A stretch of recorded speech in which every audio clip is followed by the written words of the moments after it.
What is up, Super Fam and Brovengers alike? I am Sensei and welcome to Marvel Bros, where we discuss all things Marvel and everything pop culture.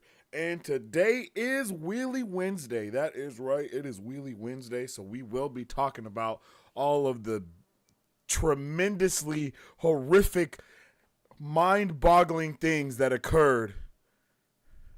Okay? We're just waiting. We're just going to be discussing and just going through all of our heartbreak and all of the things that have just disrupted our lives with the last episode. I'm still not okay. I'm not gonna lie. I am not ready to react to our boy Lauren's video today. I don't even know. I just know everything that I just know he's gonna go in such depth and just do even more to crush us with the with the knowledge that he brings to the unraveling that I know is coming later. So I hope everyone is ready to get into it. I mean, if you're not ready, you better get ready. This is going to be a heavy episode of Marvel Bros, I do believe. So make sure y'all got your Kleenexes ready so we can talk about how we was feeling after that last episode of Wheel of Time. If you guys haven't already, make sure you follow us on social media at Marvel Bros to stay up to date with all the latest news, movie reviews, and content that we post every single day. And you can also follow me on social media at Sensei Finito to stay up to date with all my thoughts, theories, and opinions, and all the things that I be taking up with, if you know what I'm saying. Today is Wheelie Wednesday, and tomorrow we will be doing our Wheel of Time watch party at 4 p.m. PST. So make sure that you guys are there and ready to get it in, because we're going to be continuing our watch party of this amazing show. I have no doubt in my mind that this next episode will probably also break our hearts tremendously. And I'm not ready for that. I'm going to be completely honest. But, hey, I think the episode tomorrow is going to be fantiddly-tastic nonetheless. And I hope everyone is ready for that. Yo, and in the realm of just chat real quick, I can't remember who told me. I feel like it was Matt. I can't remember who told me, but someone told me to watch The Expanse. I have been watching The Expanse, and the show is magnificent. And I'll be nerding out about that a little bit later as well. So it's just, we're gonna be talking about a lot of vibey, wonderful, beautiful things today, and we're also gonna be, trying to keep it all together for all of that heartbreak that we experienced within the last episode, because there was a lot of heartbreak, if I do say so myself. All right. So with all that being said, we're going to jump into chat. Oh, snizzaps. Yo, Matt's Dagger starting it off lovely. I told you last week this would be a rough episode. Yo, I appreciate you, Matt's Dagger. Thank you for the super chat. I hope you're having a good day today, for real. I hope everyone's having a good day today in the chat. And yeah, you know what? I don't think... like I said it on the Marvel Bros Twitter, no matter what, there was nothing that could have prepared me. Yo, it took like 10 minutes for that to come through. But again, shout out to Matt's Dagger for the love. I appreciate you a lot. I don't know why it took so long for that to come through. But yeah, there was just no way I could have been ready for what we went through last week. Literally, no way. So...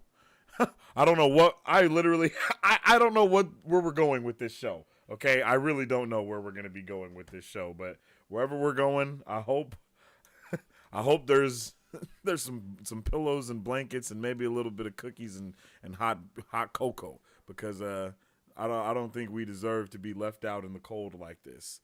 I don't know what I did to anybody to deserve to be left out to dry in this way, but I have been.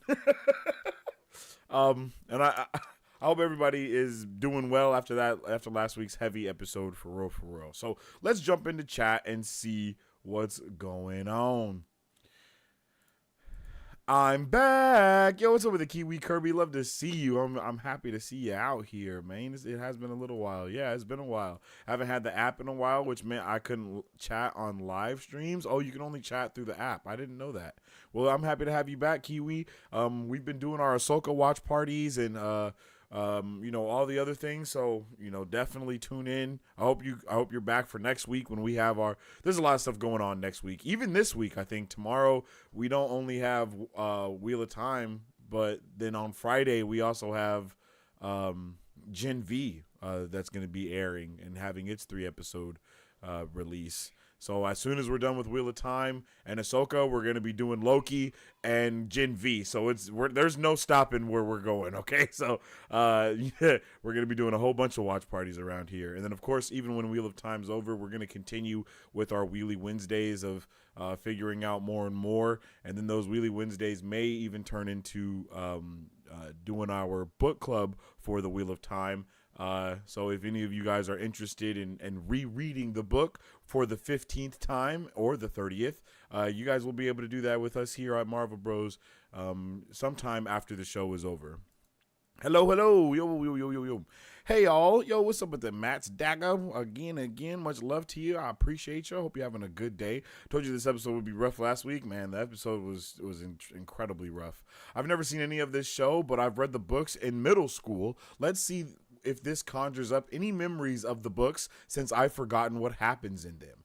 I believe that so far we are in like books 1, 2, and 3. I think we might have covered all of book 1 in like the first season. So I think we're in book 2 and 3, but I might be wrong about that. Chat, please help me out if I am wrong about that. But yeah, I haven't read any of the books. I am a non-book reader. I think that's up there in the title. So I am not someone who knows a lot about the book. So this is completely from my point of view of the show of the season 1, and then of course of the last 6 episodes that we've had as well.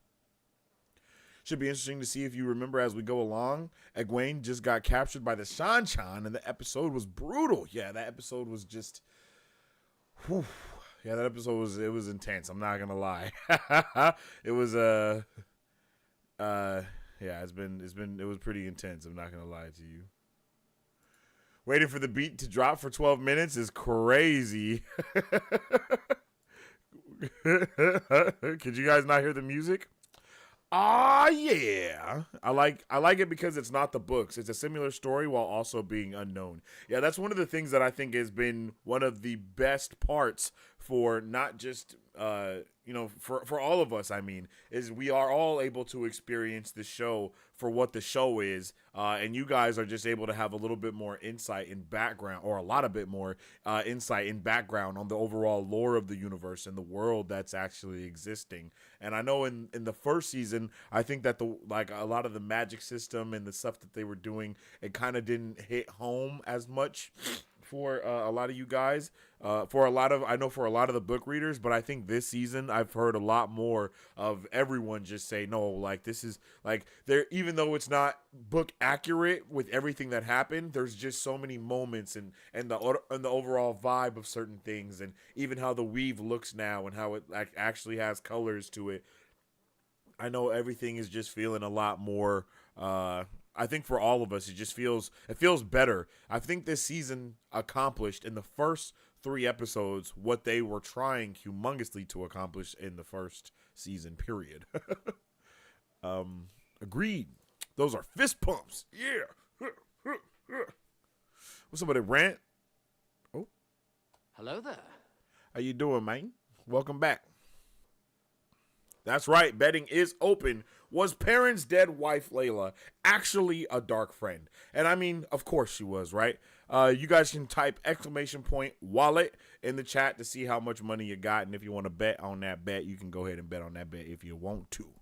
I love that y'all be talking to each other and y'all know each other. It's pretty awesome. Haley. We were not ready either. The books don't go into that much detail about Egwene's training. Left us all shook. Oh, I like that. I like that. I mean, I don't like it, but I like it. You know what I mean? That means that they know that you guys are already ready for it to be intense. But they went above and beyond what that intensity was in the books, and that's something that I really can appreciate from this show. It seems like they just went even harder on this season than they did in the first one, or maybe they just got more creative control because of some of the blowback, or maybe they wanted to do this the whole time, but COVID and all those restrictions may have just stopped them from doing as much as they wanted to. So it could be I definitely understand that. I found a GBA emulator for iPhone, so I'm chilling with Pokemon Fire Red, watching you talk Wheel of Time. It is a good Wednesday. Ooh, okay, that is amazing. I love it, yo. I have a Pokemon emulator or a GBA emulator on my PC as well, and I did download it on my iPhone, and it was pretty fun to play that. I was playing Poke MMO though. I wasn't playing Pokemon Fire Red. I was playing Poke MMO, and that was pretty amazing. I'm not gonna lie. I loved me some Poke MMO. I haven't seen Ahsoka because I'm still finishing Clone Wars. Yeah, you gotta. Well, once you finish Clone Wars, you're gonna have to also watch Rebels, and then you're gonna jump. Then you can jump into Ahsoka. Because if you don't read Rebels, you're gonna be a little confused. You don't have to read Rebels. I mean, if you don't watch Rebels, you'll be a little confused. But if you jump in there, you'll be out there. You'll be in it there for sure. Yeah, book 2 and 3 mostly right now. Yeah, exactly. So once we finish this season, because I think we still have one more episode after tomorrow. So we'll just kind of go. I'm pretty sure when we start book club, we'll just go 4 to 5 chapters at a time, and then kind of just read it week by week. But it won't happen directly after the show stops. We'll give a little breathing room so we can kind of absorb the show and all the stuff that happened in there, and then start with book 1 and see what happens. We covered everything in book 1 except Elaine's family. Ooh.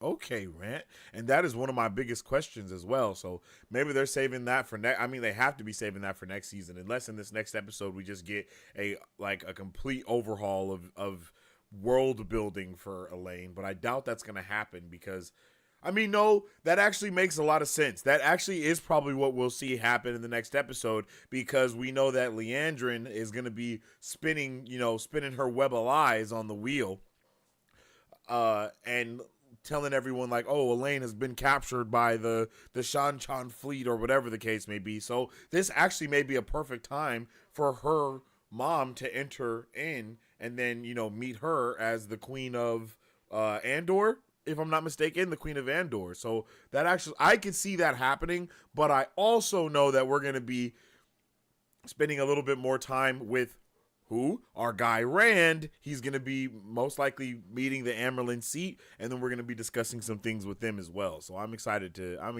for what we could get with there, yo.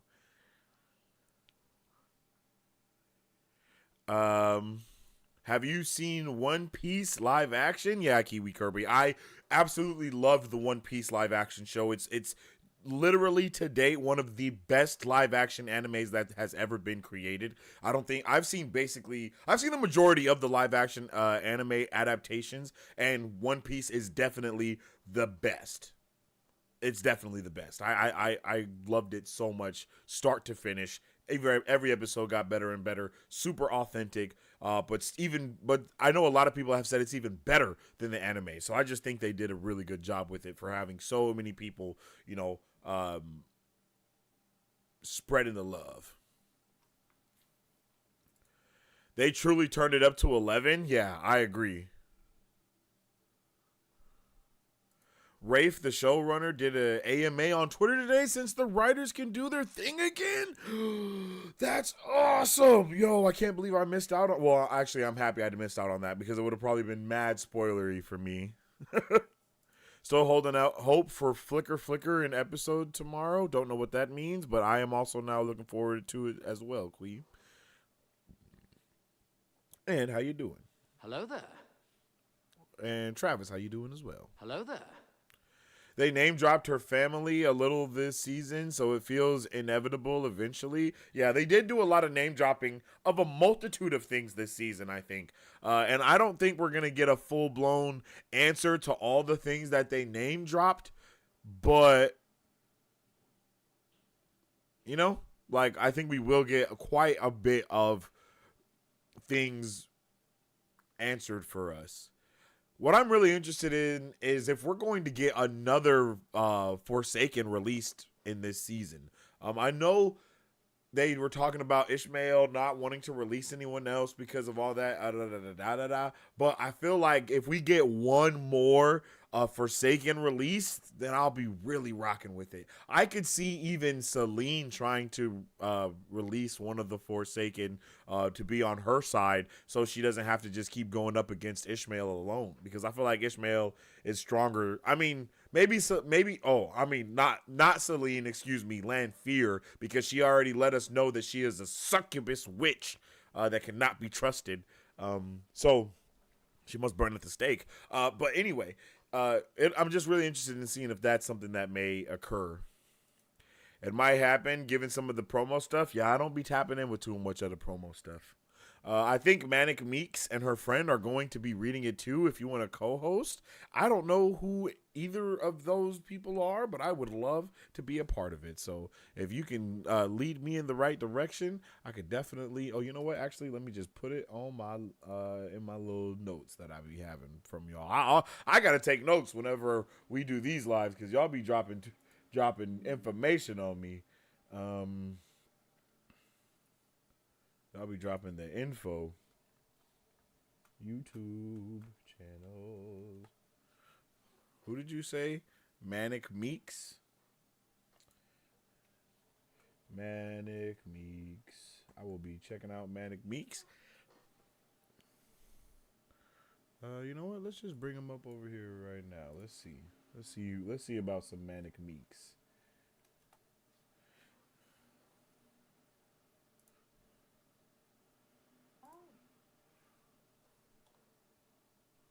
Oh, whoops. Let's fix that.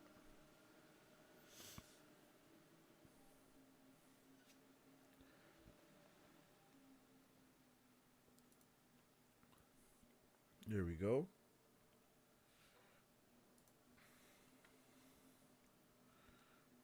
Oh, okay. Seems like a pretty W channel. Fringe. Wheel of Time, of course. Jujutsu Kaisen. Nice, nice.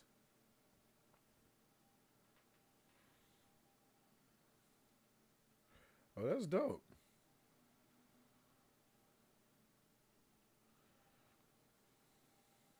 Oh, that's lit. Yeah, I definitely have to try to reach out, see if we could get something going. What's crazy to me is that I never finished The Last of Us. You were just slipping across the board. You got to get it together. Didn't know that they're going to read it. Yeah, that would be dope to read that. To, like you said, do like the co-host thing or whatever. That would be awesome. One Piece and Initial D are the most authentic live action adaptations. I don't know what Initial D is, and it's getting put on the list.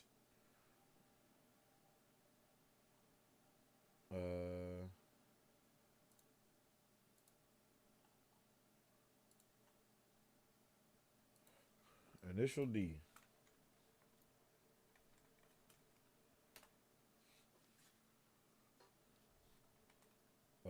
The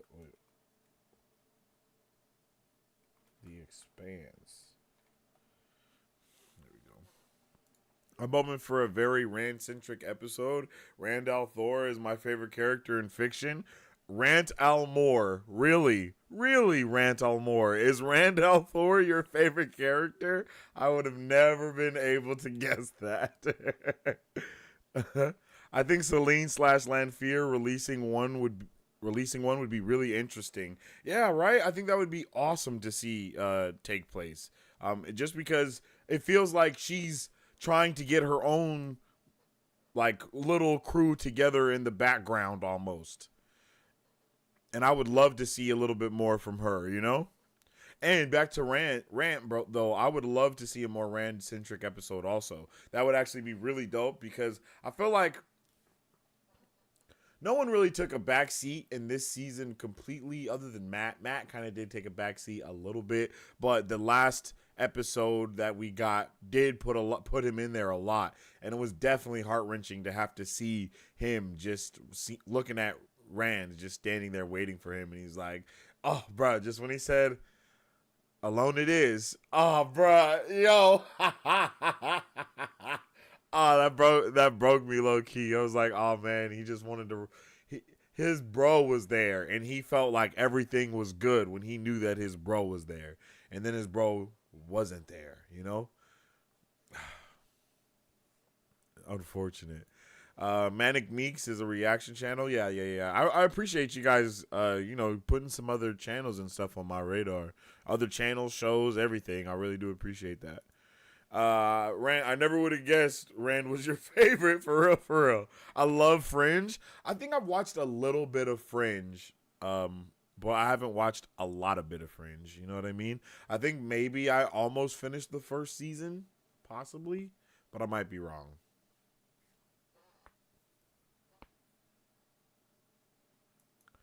Initial D is basically what if Fast and Furious Tokyo Drift was an anime? Ooh, that sounds pretty awesome. I'm not gonna lie. Fringe is awesome. I'd like a full Mad episode. Yo, I'd like Illumination to make a Kirby movie that will succeed like the Mario movie. Ooh, that would be dope. I like really Kiwi Kirby. That actually would be dope. I would actually be super down for that. I'm not even gonna lie. That sounds super amazing. There's all of our wishes out the way. Is crazy. Fringe doesn't come into its true glory until seasons 2 and 3. Maybe that's why I got a little thrown off from it. I'm not sure. But Wheel of Time episode 6 was a fantastic episode. I really appreciated it from start to finish. As I have with this entire season, from episode to episode, they've truly gotten better and better, and they've they have raised the bar for me for a lot of media that I have consumed, and for media that I'll consume for the future. It's like, there's certain shows, there's certain things that you watch or that you see that set a certain precipice, I guess, for what you expect from something. And you guys know I always try to have high expectations and an open mind with everything that I go into, no matter what movie or what show it is. But when it comes to Wheel of Time and the fantasy genre overall, I really appreciate everything that this show has done to bring me in closer with the fantasy genre. I kind of said it in last week's Wheelie Wednesday, I believe, or it was either last week's Wheelie Wednesday or last week's watch party, was that I'm usually not super big into like fantasy stuff because of the overuse of the, I don't want to say like the trope creature, the trope fantasy creatures, but basically that, that kind of throws me off sometimes. But Wheel of Time, I think they handle everything that they do so well when it comes to the fantasy side of things, and when it comes to the creatures, and even the creatures aren't like fantasy creatures. They're just like they're a messed up concoction that has been created through like dark magic and science. You know what I mean? Like, those are all things that I just love about this show, giving almost giving a better well-rounded view of the fantasy genre of books and just media overall. So I can't wait to get into this book series and reading it, because I just know it's going to be even better, and it's going to take me to an even higher level. So I'm really excited to get into it and see what we're going to be getting into, because the way that fantasy is overall handled within this series brings me joy and happiness, and it makes me excited to dive into the lore and just figure out what's actually going on and how everything is moving. Last week's episode, like I said at the end of our watch party, was just filled with a lot of trauma and turmoil, and every bright and gleeful moment was heavily overshadowed by something else a lot more, well, dark for lack of better words. I mean, the moment where we see the Loyal, the Ogier, and their slaves, and they're serving the Shan Shan, and then the Shan Chan, and then they make him sing, and then as he sings, there's such a sense of hope and wonder that fills the room and fills everyone that was there. That I think that was Suroth. I think that was Lady Suroth. She stops him from singing because she can see that it's hitting a chord in the room of the people that they're in, and just that subtlety of nope, we can't let that happen. It was just the beginning of what we were going to have to experience throughout the duration of the episode. Seeing Matt, and he's so happy to be with men, and then Matt and Rand, they discuss with one another about all the things that they've been going through respectively, and then Matt is like, you know what, Rand, I'll do it with you. I'm with you. Don't worry. I'll be here. I'm here for you now. You're not alone anymore. They're both kind of saying that to each other. You're not alone anymore. I'm here for you. And then, again, immediately getting it ripped from under us when he goes back and Min tells him, you can't help Rand because you're going to kill him if you do. Like, we're forced yet again to have that rug pulled from under us. And now we have to see Matt just wait and Rand also just wait. And it's like, who do you feel more sorry for at that moment? It's just like, who do you want? Who do you pity more is what the Wheel of Time, that last episode of Wheel of Time made me feel like, right? Like, and you pity everyone. But it just goes to its lengths to show you that every person is fighting these demons and fighting this terrible thing that is literally just wiping over the land slowly but surely. And once again, every sense of hope that we got, every glimpse of hope was quickly just shuttered immediately. I think that was one of the reasons why we didn't see Perrin in the last episode, is because seeing Perrin go through it even more, I think that would have just been like, okay, bro, give him a break, please. So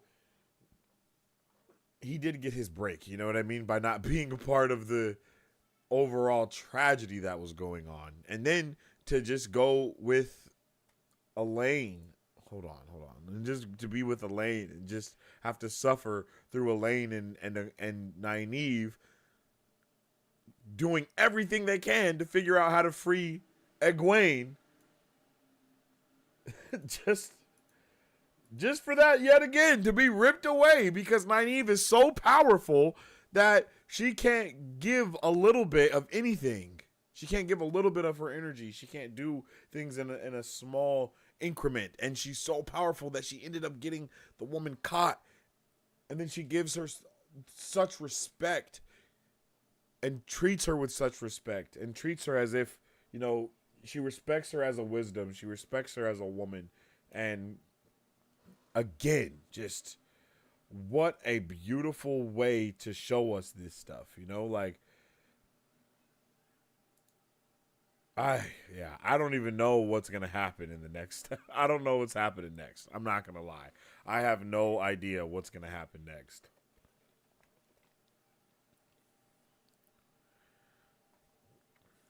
So let's do what we do, and let's go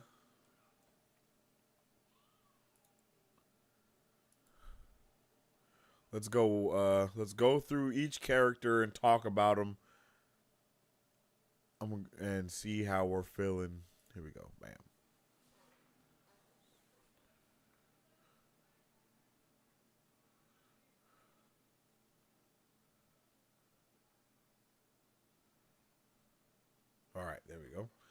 Starting, of course, with Moiraine. Moiraine. In the last episode, we see yet again Moiraine making interesting decisions, going bad, seeing her nephew just love her and want nothing but, but to be there with her. And, we did see Moiraine end up being some type of, I don't even know. I don't even know what to say about Moiraine. Moiraine just throws me for a loop every time I see her, because she's always looking out for somebody in the worst way possible. It feels like she makes the worst decision in a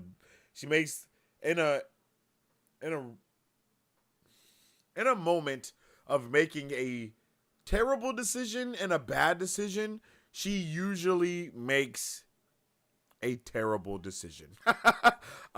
She kind of throws me for a loop all the time, and you guys already know how I feel about, You already know how I feel about Moiraine and the decisions that she has made and the lives that have been taken because of those decisions that she has made along the way of her journey. You feel me? Moiraine, she can't just slide for that. So yeah, I don't have a lot to say about Moiraine. I'm happy that she actually did something to reconnect with her nephew, I guess. But honestly, though, how much does that truly matter? Rand, we was talking about Rand already. Rand also was with Moiraine, but was it this was the episode where he talked to Lanfear in his dream, I believe, right? Episode 6.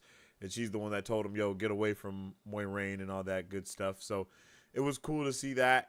Rand, and oh my God. Like, think about that for Rand. Rand has been through it as well. He thinks that, he's asking Lanfear to show him Egwene so he can escape the terrible feeling that he's in of, oh my gosh, I've done a bad thing and whatnot and all this.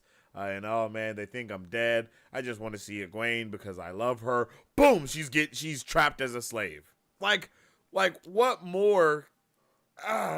It's just heartbreaking. You know what I mean? It's truly, truly heartbreaking of like what we have seen happen and what has just occurred.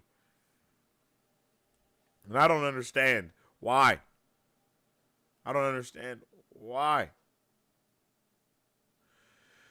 And it was really heartbreaking to see Rand have to go through all the things that he went through. But it was also really funny to be like, yo, why do you have me on this wheel? And then she was like, oh, my bad. It's a little kinky or whatever. And she was all in the leather. Like that was funny. I'm not going to lie. I like that, that little moment that they shared.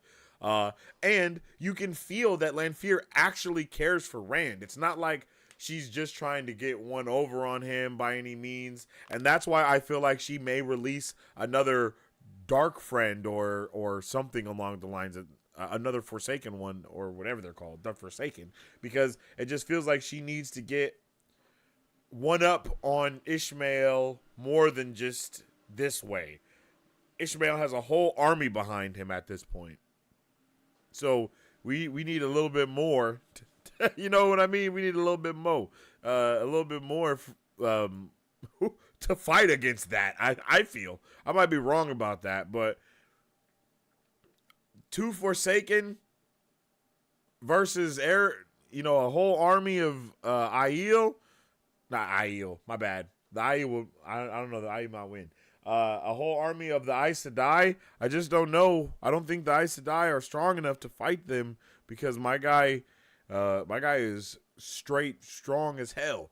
But Rand is definitely getting stronger as well, right? We see Rand rock. He talked to Logain that one time and immediately leveled up, and that was really dope to see that immediate level up for him.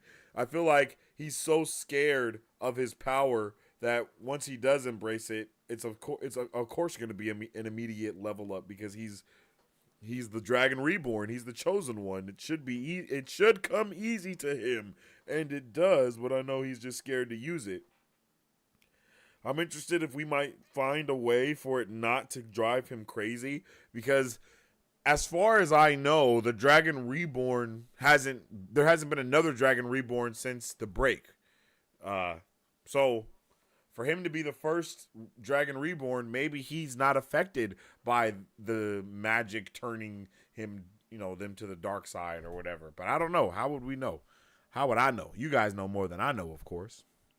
I would love to see something like that happen, though. Lan. Our boy Lan and our boy Rand, they both can't catch a break. It's I don't know what's going to happen in this next episode, but we know that they went and got Lan. We know he's probably going to be talking to the Amyrlin seat. And I don't know what he's going to tell her. I don't know what she's going to tell him. I don't know what they're going to tell each other. But I feel like she could help him along the way as well. And yet again, we know that they got to save Egwene. Like, we can't just leave Egwene there. I don't know if I can handle going through all this heartbreak with Egwene in another episode. But at the same time, I don't want to just save her now. And I think that sounds terrible, right? But, I mean, I don't want to just save her because she needs to be saved now. I want it to really make sense how we get to that point. Because obviously Rand was about to go there, but now he's about to be talking to the Amyrlin seat. And then what's going to happen from that point? Like, is she going to let him do it? Like, so now I have a lot of questions as to what's going to happen next. So that's why I'm a little nervous that we might see Egwene be suffering a little bit more in this next episode, because I think they might save that big saving her for the season finale. And I hope not, but that's scary to think of for me, because it's like that means this next episode is still going to be heavy as hell. And, now that they just captured our other homegirl, which we'll talk about in a second, it's just like, man, we're getting real deep in here. We're getting real deep. But Lan is with the other warder and the other Aes Sedai, so they can definitely lock in and rock together. And it's going to be interesting to see where they go. Egwene. Oh, poor Egwene. Egwene just went through it. She suffered tremendously in this episode. From one scene to the next, she just could not catch a break.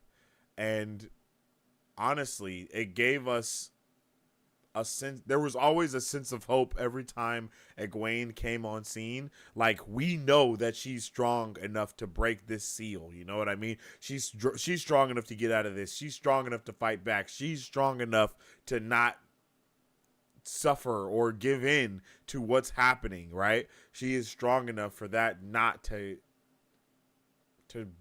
just get her, and to hear, what is that woman's name, that vicious person, whoever her master was, right? Whoever that master person was, she literally was just like, she had no sense of, bro, she was terrible. She was just such a terrible person. Like, there was never a sense of understanding or pity. Nothing. She just did not care. Rena did not care about anything that was going on. She did not care, yo, and she just kept coming back. And the way that she even looked when Egwene was like, no, I'm not, I don't want to do this with you or whatever. She felt so sad, as if like a puppy wouldn't do a trick for her. And just when Egwene is like, how could you, no woman should be treated like this. How could you do this to another woman? And she's like, oh, Egwene, you're not a woman. Like, bro, like, you're not a human being. You're not someone that I should show pity to. You are my thing. Like, you're my animal. Like, what? Just crazy to see them go to that level, to that extent. And it really brings it into context. how much all those other all those other women have been through that are weaving, right? That are doing magic, that are, I can't think of what they called them, but for all of the ones that, like all of those people that are in straight servitude to the Shan-Chan, it just makes you just think, like, what have they gone through? Is it only the ones that can weave that they put through that? Because, like, did Loyal and the other dude have to go through that? Or are they just now treated as servants? But for the ones that are weaving, it's like, nah, we got to break them for sure. Because they're the ones that can take the power back, for lack of better words. It's just, I don't... So heartbreaking through and through for this episode, with seeing Egwene go through the things that she went through. And then once we get to the end of all of that suffering, all of that, I mean, they did a damn good job at showing her go through it. The blood vessels in her eyes started to pop, and just go, like, everything was happening to her, and it just showed that the fight that she was going through was such a mental fight for her that it ended up having physical repercussions on her. It's just this like Robert Jordan was just doing such a fantastic job of giving of blending these two, blending these themes together, I guess, of, hey, her mental fortitude is directly connected into the physical pain that they feel in such a different way. But you know what I mean? Like, I just really appreciated that. The Shan-Chan are just very vicious, and they have you can tell they have no regard for human life. Human life of any kind.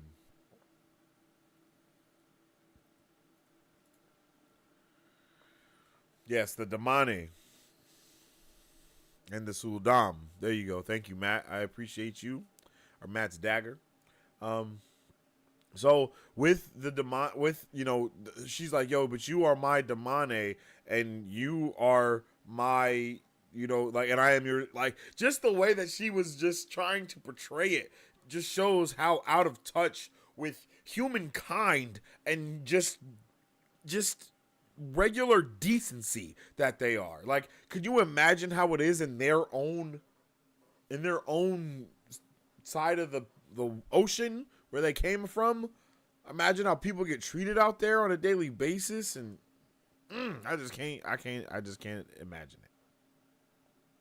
Can't imagine it. And then after all the fighting, after all the suffering, after doing everything that Egwene could do to try and, stay afloat, and I mean, she tried. For her to be able to grab and pour the water, and then Rena just pours it out in front of her and leaves.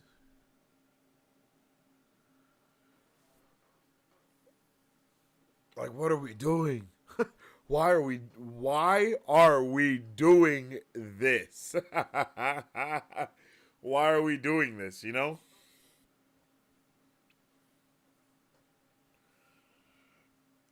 And then Egwene, after being there for so long, being derived of her basic needs of water and things like this, she finally grabs the pitcher and drinks for the first time, and the water should bring relief, but instead, as soon as she's done quenching her thirst, she screams out in pain because she's been defeated at this moment.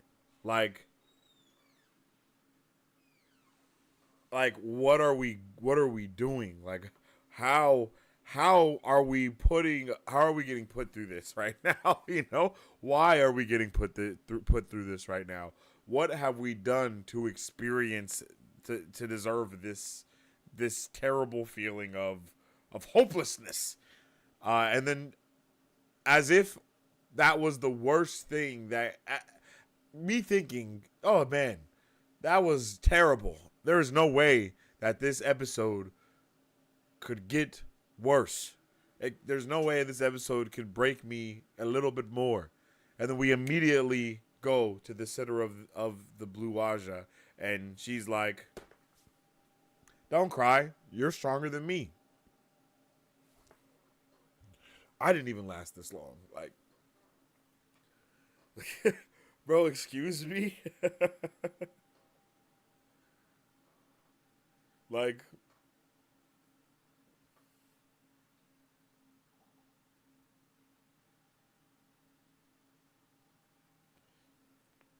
yeah, man, I wasn't ready for that. I was not ready for that.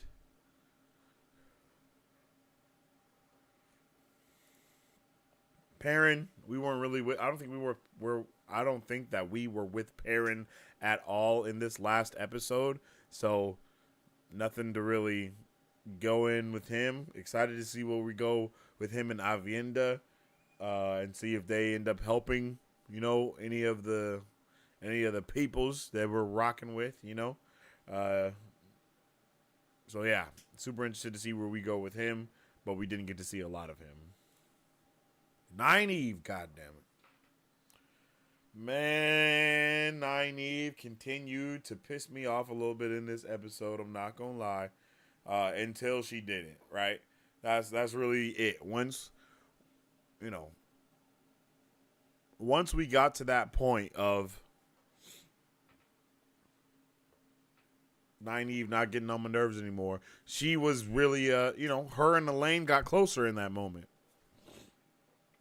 I love seeing her even know that she was too strong. Like, she's like, nah, I cannot control my magic, yo. I can't control the weaves like that for me not to do something. I can't stop it.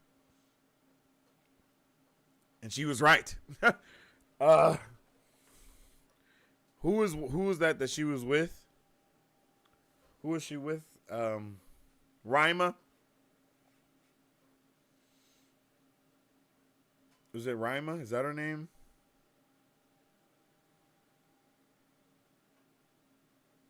I think it's Rima. So,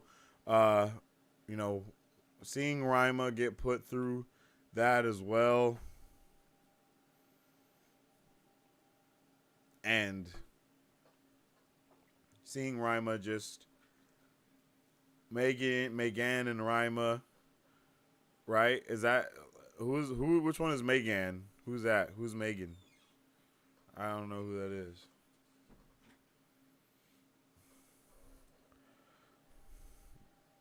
I think you can only bet once. I think that's why you're having an issue. So seeing Nynaeve, Rima, and Elaine all just kind of talk and talk with each other and discuss with each other. Seeing Rima just go through all of those things beat by beat and giving her the love and giving her the support that they both needed, and just trying to talk to them and trying to cool them off from the making the bad decision or making the wrong decision, and saving them instead of not letting them get bamboozled. It was perfect. It was amazing. I loved Rima. I think her mentoring Nynaeve is something that I would have liked to see a little bit more of before she got caught. And her warder, I really loved her warder. And I think the warder was he was ready to rock, and he was doing all the things that he needed to do. Unfortunately, it was just so sad to see him get murdered before he could, save his Aja save his Aes Sedai from having to go through the bondage. You know what I mean? Like, man. I feel her though. She was ready to go out. She was ready to die. She was ready to do anything to not have to go to that place, and I feel that. And unfortunately, though, it didn't work. you know. But seeing her take out a couple of people with her was awesome. It was just fantastic to see her take some people out along the way. I loved seeing that. It made me super excited. I was really excited to see her take some people out. We have not got to see the Weaves do that type of magic yet. We haven't got to see that happen. And so being able to experience that, it was definitely fantastic. I really appreciated what we got to do there. And I think that once we get even further along, we might get to see some more magic like that being wielded. I don't know if anyone else can do that other than the Yellow Aja. Maybe I think the way the weaves work is anyone can learn how to do anything, but there's specific factions that perfect the whatever. And for Nynaeve, I just feel like she's gonna be like the Avatar type person to be every single one. So you know, I think it was just crazy to see that go down, and it was insane to just see them fighting and to see, you know, it not really matter in the end anyway. And then we have Elaine and Nynaeve watching everything occur in front of them. And even before we get to that moment when Rima and Nynaeve are talking,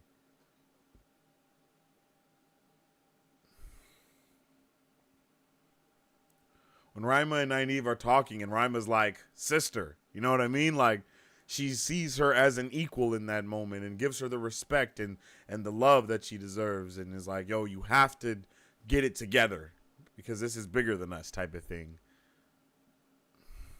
I love that. It was just fantastic. It was just fantastic to see that occur. I really did appreciate it. So I don't know where we go from here with them either. Like, literally, what do they do from here? You know? Like, what do we do now? Who knows? And they just stood there, just holding each other's hands. Nothing else but them left, basically. Man, don't know where we go from here with them. I'm not going to lie. Matt, we already talked about Min and Matt. Min, the deceiver, doing our boy Matt dirty, treating him the wrong way, not giving him the respect that he deserves, of course, just egging him along. So unfortunate. So, you know, I just kind of want to see where we go from here and figure out what's going to go on with Matt and Min, because, you know, it's obvious that Matt isn't just going to stay behind all the way. And, you know, it's just easy to see that. So I'm hoping that we can get a little bit more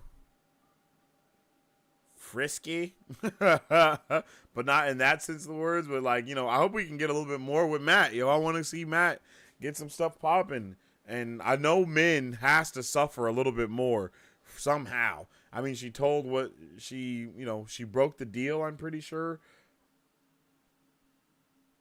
by warning Matt, I think. So we might see Ishmael come talk to her, or maybe even Lanfear come and talk to her, you know, and warn her about something. We haven't got a lot of Matt either, but I think Matt is going to just be kind of in the shadows, just kind of sneaking along, and maybe even following Rand, because he's going to see that he has been not kidnapped, but, you know, he's been taken under custody, basically. So I think that that's something that we could see occur for sure. And then, I don't know what's going on with Min again. Elaine, we talked about Elaine as well. I think it is very possible that we see her family finally enter the fray in the next episode, especially since we know that Leandrin had said that, you know, she got kidnapped, or she got, you know, whatever BS she's going to spin. We know she's going to spin some bullshit for sure. So, I'm pretty sure that we might see Elaine's family come into the fray, since her mom is like a queen and all that stuff, and I think I think there's more. I think there's something else that I'm missing, but I can't remember exactly. But I know that Elaine, is it her brother? Yeah, her brother was just having his like birthday. There was a lot going on. So I feel like this would be a good time for her parents to enter in and just, be like, where the hell is my daughter?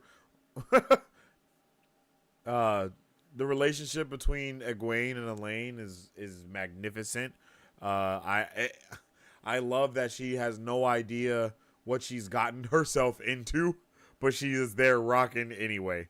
Like, she literally has no idea what Elaine and Nynaeve and all of them have gotten themselves into, and she's kind of just like a bystander almost, but she's not. You know what I mean? Like, she's not a bystander, but she's 100% suffering all of the consequences that everyone else around her, the actions that they're doing. So it's kind of sad to see that happening, but it's awesome to see that she's rocking the way that she's rocking no matter what, though. And if something happens to her daughter with the Shan-Chan, that's all out war for sure because her mom's a queen. So that might actually be just the thing that they need to get it cracking off. You know what I'm saying? Leandrin. Oh, Leandrin. I had high hopes for Leandrin. I still do. I can't lie. But Leandrin just makes bad decisions.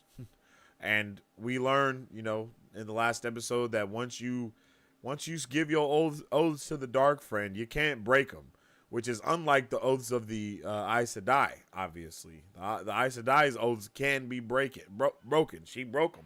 But I think they can only be broken if, you swear your oaths to the Dark. I don't understand how that works. But seeing Lanfear come in, seeing the Lanfear come in and being like, hey, you messed up, homie. Let me help you out. And then just kill her son? Like, oh my gosh. And then her just let it happen. Like, yo, this is making me weak. You're right. At that moment, I was like, maybe all hope is lost for Leandrin. Because I definitely thought she could rock. But she can't. She's I don't know what's going on. But seeing that Lanfear has recruited her makes me even more frightened. Those are the last two people that I think anybody would want to team up with each other, is Leandrin and Lanfear.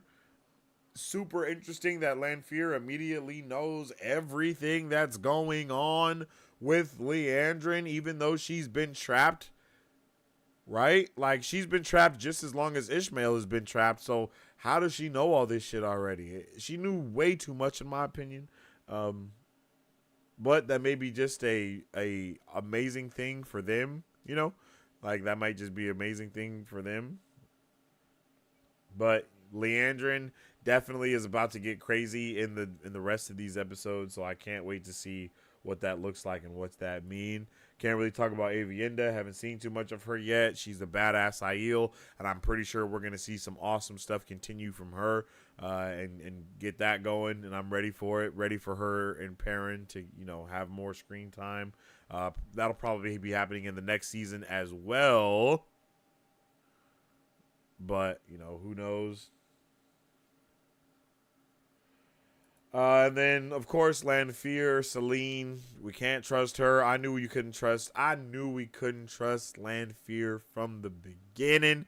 And everybody straight gaslit me into thinking that I was crazy. And it will never happen again. I will never fall for it again. And I didn't fall for it this time. So I'll really never fall for it again. Because I knew she was an evil witch that needed to be burned on the stake. And I was correct. And I hope that does happen. I already talked about Min a little bit as well. I don't know what's going on with Min. I'm pretty sure Ishmael is on his way to take her powers. So, we're just going to have to see what's going on with her. She might even switch sides and start helping Matt out. But I don't see that happening either. Lady Suroth is, of course, a dirtbag. We don't know what's going on with her and her people other than they want to take over the Westlands, right? They want to take over the Westlands, and they just want to, they want to spread the light through their queen and all that, all that cult mambo jumbo. But we know that's all bullshit, right? But because what we don't know is what Ishmael really wants with them. So we're gonna have to just kind of wait and see what Ishmael really has planned and in store for the Shanchan and why he needs them. I don't know if he needs their channelers. I don't know what he needs, right, from them. Because if he needs their numbers for what? Because they have the Trollocs, and the Trollocs are in hella numbers. So it's like, why do they need them there? Is it just to cause some issues? Do they need to shed some blood? Like, do they need to kill a hell of people for something to happen? Like, is it just to shake up the system? What is going on? So I would be really interested in seeing something like that, maybe in the next episode as well, getting a little bit more background on Lady Suroth and the Shanchan and why exactly they are needed by Ishmael. I think that would be really dope to see. And then, of course, Ishmael. Ishmael is a low down, dirty dog. He can't be trusted more than anyone else. He is the father of lies, and he cannot be trusted, like, just at all. Not by a hair on his chinny chin. You heard me? You can't trust him. So be careful. Definitely be careful to when dealing with him. And dealing with, what he has going on, because he's definitely on the dark side right now and doing a whole bunch of things that he ain't got no business doing. But we all know that, he has some deeper things going on, but we don't know what those deeper things are. So at this point, it's just waffle. It's just waffle. But that's kind of how I feel about on the characters and all the little things like that, because I'm definitely curious as to where we're going next when it comes to Ishmael and everything that's happened. I think we have a lot in store for the future of this show, even though it's just these next 2 episodes. But I think a lot can be done in these next 2 episodes, especially depending on the length that we get for them. So yeah, it's really, really, really dope that we're about to just dive on into this. All right, let's jump into some chat and see how y'all are feeling about all that. My fandom aside, the show has raised the bar for villains for real. Yeah, I definitely agree with that. It has raised the bar tremendously. Madeline Madden deserves all the awards for episode 6. Better get an Emmy nomination at least. I agree. I remember loving how Wheel of Time handles fantasy. J.R. Tolkien and George R.R. Martin and Robert Jordan are my favorite when it comes to fantasy. I like what George R.R. Martin did with the Wheel of Time and House of Dragon and all that stuff. Haven't read those books either. And I'm not the biggest fan on the Lord of the Rings, just to be honest. Wheel of Time is one of the only series I can think of where the original author dies and it's continued a couple years later by a fan. Exactly, and a fan actually sticks the landing, at least from what I hear from you guys. Lady Suroth is so awful, couldn't stand the attention. She could not stand the attention not being on her. Yeah, for real. She could not handle that because the attention was definitely not on her for a long time, and they were giving Loyal the full attention. I'm super ready for Moiraine and Lan to get back together. Facts. I can't handle them not being together either. It's definitely throwing me off. Matt's face when Min told him she had been betraying him. Oh my god. Yeah, that was definitely heartbreaking. I couldn't believe that. He was like, yo, yes, I genuinely thought you were my friend. Just heartbreaking. Love seeing a yellow sister using her weaves to decimate everyone. Yeah, that was awesome. But also love to see that no matter how hard she fought, she still lost. I really like stuff like that in stories and when it's just not like, oh, I come through and I just win the battle and now we're all happily ever after. Like, nah, son. Things need to happen after this. Yeah, starting off with Rand on the wheel was definitely insane. I think it did get a little funnier after that, though. Egwene was just saying 2 episodes ago that she was learning so that she never had to be vulnerable again. I know. And then she literally is forced into vulnerability and servitude and submission. Oh my goodness, that's just too much. Does she care for Rand or for Luce? I think she cares for both. I think it's a. I mean, right? She told Rand straight up, "You'll help me remember, and I'll help you forget." So she's definitely thinking about her boy Luce Theron, but I think she's also thinking about Randall Moore. Randall Thor. My bad. Rand's name got me all tripping. I'm talking about Randall Moore. Randall Thor, good lord, is definitely locking in, because I think they share a love for each other, to be honest, and I think that love is going to force our boy Randikin deeper into the dark side. Funny thing is, Rand meeting the Amarylline Seed is how book 2 starts. Oh, and we've already been like doing stuff in book 2 as well. So I like that they're not scared to hit shuffle on that some bit. You know what I mean? Yeah, freaking Renna. Yeah, Azealia Mendez is definitely doing justice to that character. She's playing her too damn well. Yeah, she's playing it perfectly. Couldn't say it better myself. I doubt they'll get into this full Sanshan history, but it's interesting. You'll read about it eventually. Ooh. Only the people that can weave can wear it. Yeah. Now I know that about the collar, but I'm more talking about like what was Loyal and other servants tortured in some other way to have to get broke, for lack of better words, or are they just put into servitude automatically? Origins episode on Shan-Chan would have been great. Ooh. Damanis are the ones with the magic. Soldam are the ones that control them. Yeah, the bastards. And if you kill a Soldam, the Damane feels it. So, like, how do you get that release? Like, how do you just change that? I guess you don't. I guess we just got to figure that out for real. No origins, no opening credits. So sad about that choice. Yeah, I could agree.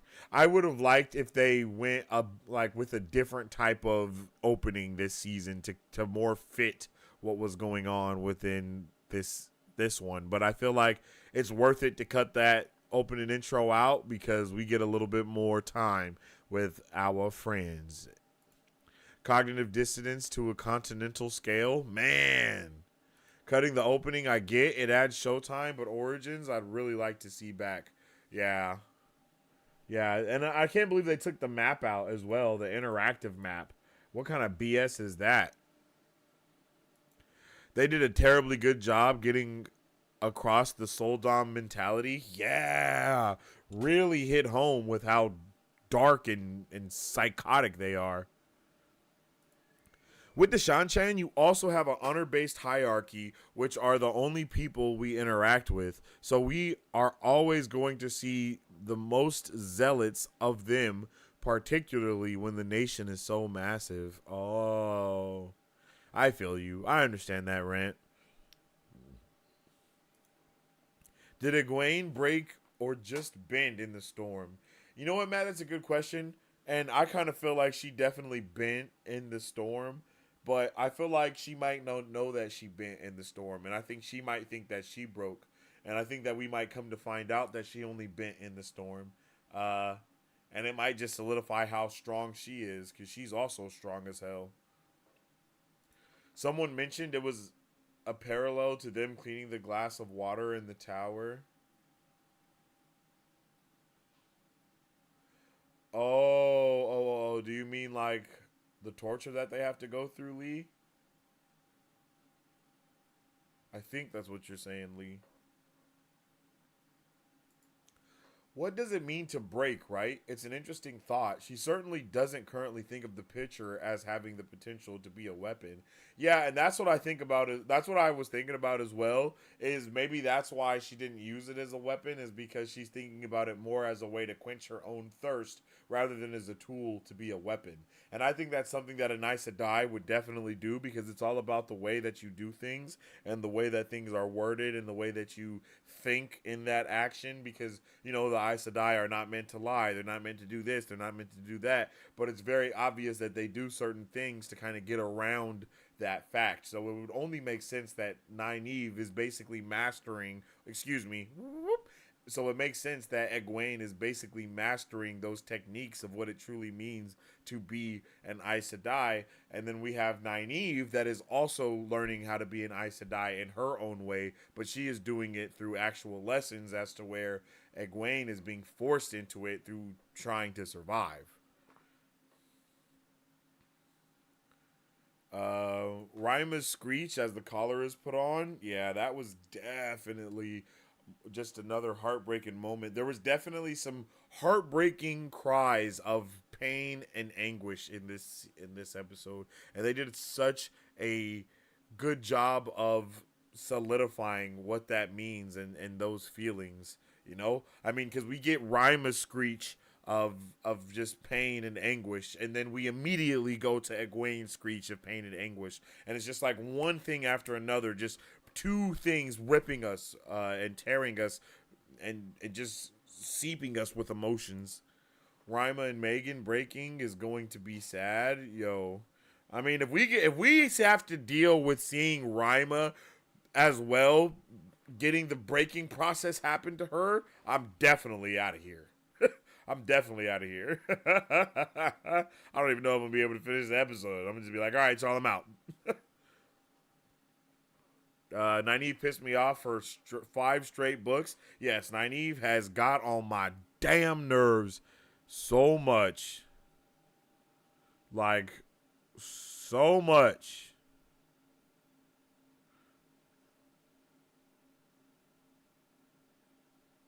Like, so much. It's honestly insane how much she gets on my nerves. It makes me kind of want to pass out. Like, yo, if you don't shut the hell up, Nynaeve, you're going to ruin everything here. You're going to get us caught. You're going to get us thrown in jail. You're going to get, like, chill, please. She just stops thinking entirely. Like, all thought process goes out the damn window. It's kind of insane. I can't believe it. Like, Nynaeve, please just take a second to breathe and think. Nynaeve and Elaine holding hands at the end. Yeah, that's how it felt for all of us. We all needed to hold hands at the end. I needed a hug. I just had to hold my wife after the episode. I was like, damn, give me a hug, please. Early Nynaeve is bugging you? Awesome. Then the writers are doing perfectly. Yeah, they really are doing a wonderful job.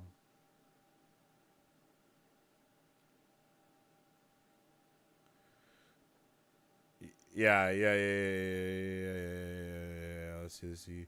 Megan was the sitter of the blue Aja. Rima is the yellow Aja healer who got captured. That's right. The yellow Aja are healers. I remember someone saying that last week, that the healers are the ones that know how to contort the body the most, which is also amazing. The way they used someone caught, someone broken, and someone training all to shape our emotions was well done. Yes. Super. Yeah, that's a good fact. I love that. At Marvel Bros, what would you name the weave Rima used to crunch that Suldam? That was definitely like a. That was like a backbreaker, but that's almost too obvious. The backbreaker weave or the time capsule, the way that, because when she did it, you know what I mean? It like You know what I mean? And it looked like the time capsule, so I could see like a capsule wing, or the time break wing, or a capsule breaker. Ooh, capsule breaker. I think I like that one. Elaine was so good with her explanation on why she was risking everything for Egwene. She's my friend. I never had one of those before. Yeah, bruh. I don't know. I don't know. They really did everything they could to break us. They really did everything. They did everything they could to break us, but we staying strong, y'all. We staying strong. We ain't gonna let them break us. 100%. 100%. Like, we not gonna let them get us down. For real, for real. We stand strong in the face of adversity. You dig?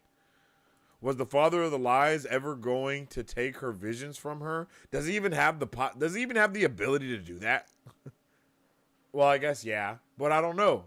Because, I mean, is that her way of channeling? Is by seeing visions? Because we don't ever see any weaves around her when she sees visions, right? She just sees them. And she's not weaving or anything. So that's a good point. I'm definitely interested in seeing. That's a good point. That's a good point. He definitely just threatened her then. And he never had any intention on doing anything to her, huh? I could see that. Damn. Just to be clear, she's queen of the neighboring country that Rand is in now? Wait, I thought she wasn't the queen of that country, because I thought... Wait. I thought that she wasn't the queen of that country. I thought that Elaine's mom was queen of a different country, because the country that they're in now, Moiraine's nephew is about to marry the queen of that place, right?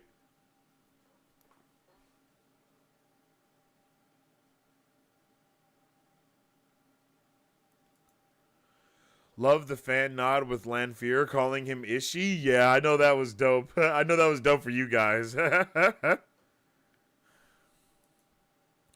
don't think Loyal or Ingtar have been abused or collared, etc. Maybe a little, but they're more just servants. Yeah, that's kind of what I figured, because it didn't seem like anything was going on with them, and they're just kind of like serving 100%, which is interesting. I love how Rima handed Nine her yellow ring. Yeah, I love that too. I think she handed her... Did she hand her the rings of her other Aja sisters as well? Of the other... Not Aja sisters. Aes Sedai sisters? Or was it just hers? I can't remember. I feel like she handed her 2 of the other rings and then handed her hers as well. I think that's what happened. I might be wrong, but I think that's what happened. And what's up with it, Joey? Welcome to the chat, man. Hello there. Hope you're having a good day today. Chiropractic weave. Yeah, I like that. I'd like that. The chiropractor. The weavepractor. Weave practic. Yeah. And that was just super. Yeah, that was super sad of her just giving her everything. Like, oh, bruh, literally. It's just heartbreak after heartbreak, bro, in that episode. Like, I just was literally like, bro, how long is this going to last? How long do I have to suffer like this? Please, episode, end at some point. Please. Please.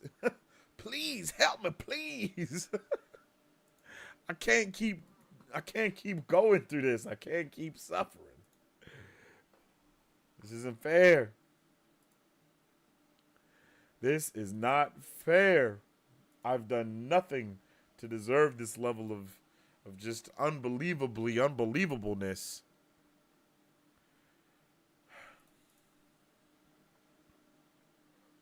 Correct. Sorry, I just made it more confusing. No. I mean, I was a little confused, but I think I got it. She handed over all the rings. Pretzelizer?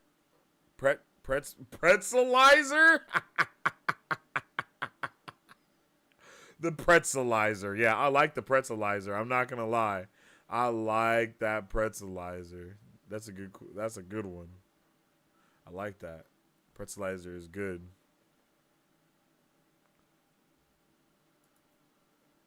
How long has Moiraine been awake? No idea what that means. No idea what that means.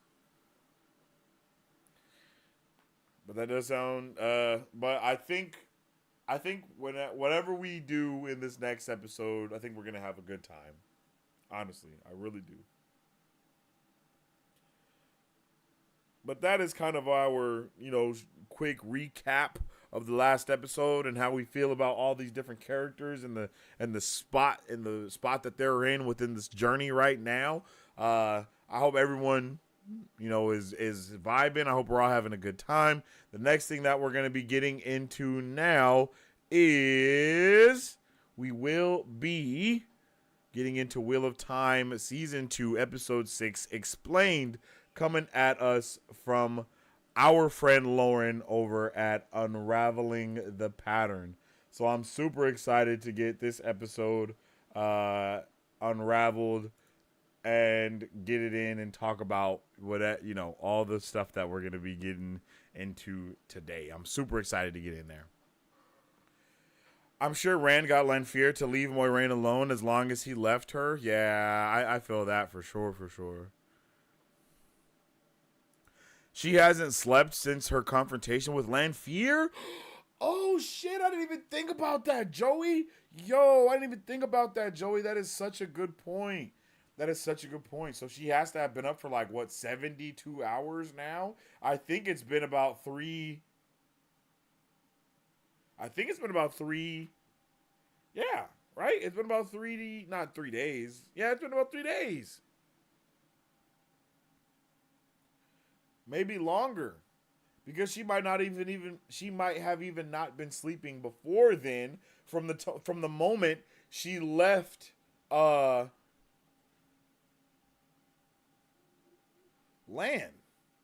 Because she got that letter and knew that Lanfear was alive. That's how she knew, and that's why she left. So she might have not been asleep since then.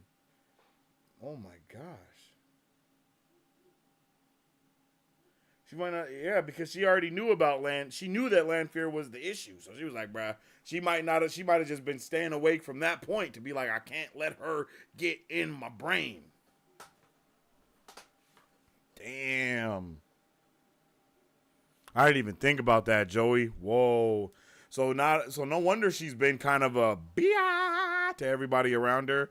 She's sleep deprived and she's stressed out. Ripped for no one's pleasure. It still has me. Yeah, that was crazy. Ishmael saying Moiraine could be useful is perhaps enough for Lanfear not to mess with Moiraine. That's true. That's also enough. That's definitely enough. But I don't think I don't think they need to mess with Moiraine yet. As much as she has been a thorn in their side, I don't think she's actually done anything that they haven't wanted. I mean, Ishmael is literally free because of her. He's free because of Moiraine. So he got he owes her a little bit. He owes her a little bit. So I can see that. Well, at least when she stabbed her, yeah, at the very least, it's since when she stabbed Lanfear. But I do kind of feel like it's possible that she was awake even before then, because I'm pretty sure she knew it was Lanfear because of that letter that was in the old tongue. So from that moment, if, in my opinion, Moiraine definitely would not have went back to sleep when she knew that Lanfear was entering people's dreams. She barely wanted to sleep when Ishmael was the one entering people's dreams, It was Lan had to force her every time to go to sleep almost. Almost every time it was him that forced her to go to sleep. So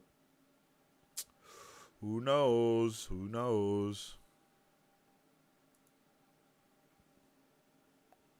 All right, so we are about to check out Wheel of Time season 2 episode 6 Explained by Unraveling the Pattern. I hope everyone is ready to get into this reaction of Lauren's amazing video that I know is going to open up old wounds quite easily. But before we do, we'll be right back after this short message.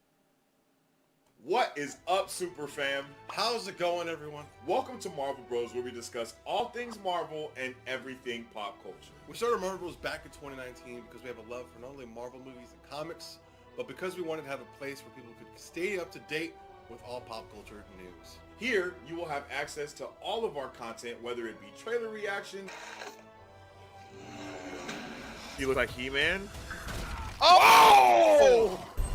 And most importantly, controllable. Go! Character breakdowns. Welcome to Marvel Bros Breakdown. Welcome to Marvel Bros Breakdown, where we dive deeper into characters and theorize about the latest films. Pop culture news updates. On today's pop culture news update. And on today's pop culture news update. Or movie reviews. We love to have open discussions here on the channel, so feel free to join us when we go live. Battle Cove, I like that Kang's motives are understandable in the same way Thanos' motives were. That's exactly what we're saying. That was pretty awesome. Well. Or jump in the comment section of a trailer reaction or breakdowns so we can theorize, converse, and nerd out. Follow us on social media at Marvel Bros to stay up to date with the latest news, rumors, content, and more. You can also join our Discord, where we are constantly having conversations pertaining to Marvel, DC, Star Wars, anime, and everything pop culture. All of our past pop culture news updates are available wherever you listen to podcasts at. If you guys would like to support Marvel Bros, all you gotta do is visit our website at www.marvelbros.com and buy some merch. Represent the super fan. To get early access to content, patron-only scoops, giveaways, private Q&As, and those sacred watch parties.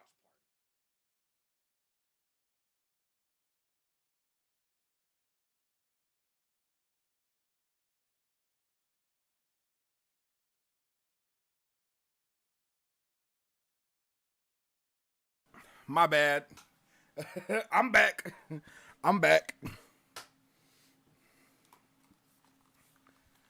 I am back.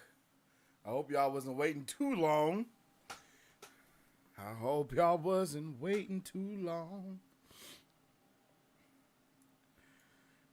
Okay.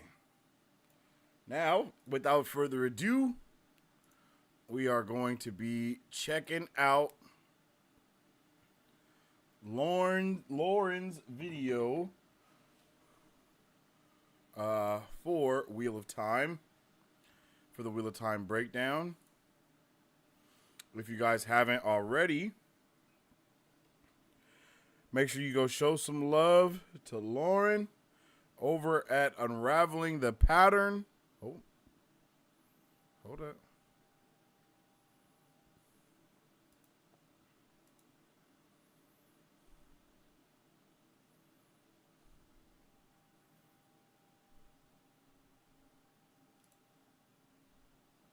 There we go. Go show some love to him at Unraveling the Pattern. I am super excited to check this out. I'm not going to lie. I have been waiting for this episode to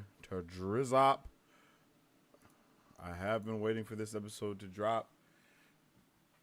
So we could check it out. And I am excited that it's today, and I'm pretty sure most of you guys have probably watched this already, but we're about to watch it together.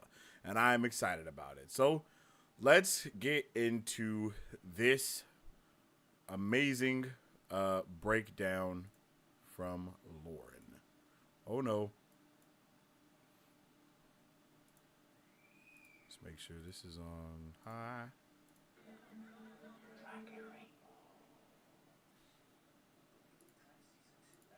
Oh. Wait. I don't think y'all can hear it. Hold on.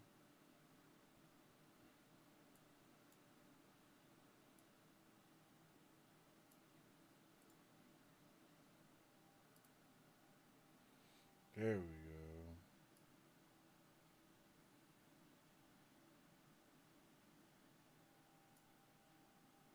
There we go. Turn that on. All right. Dragon Rainbow.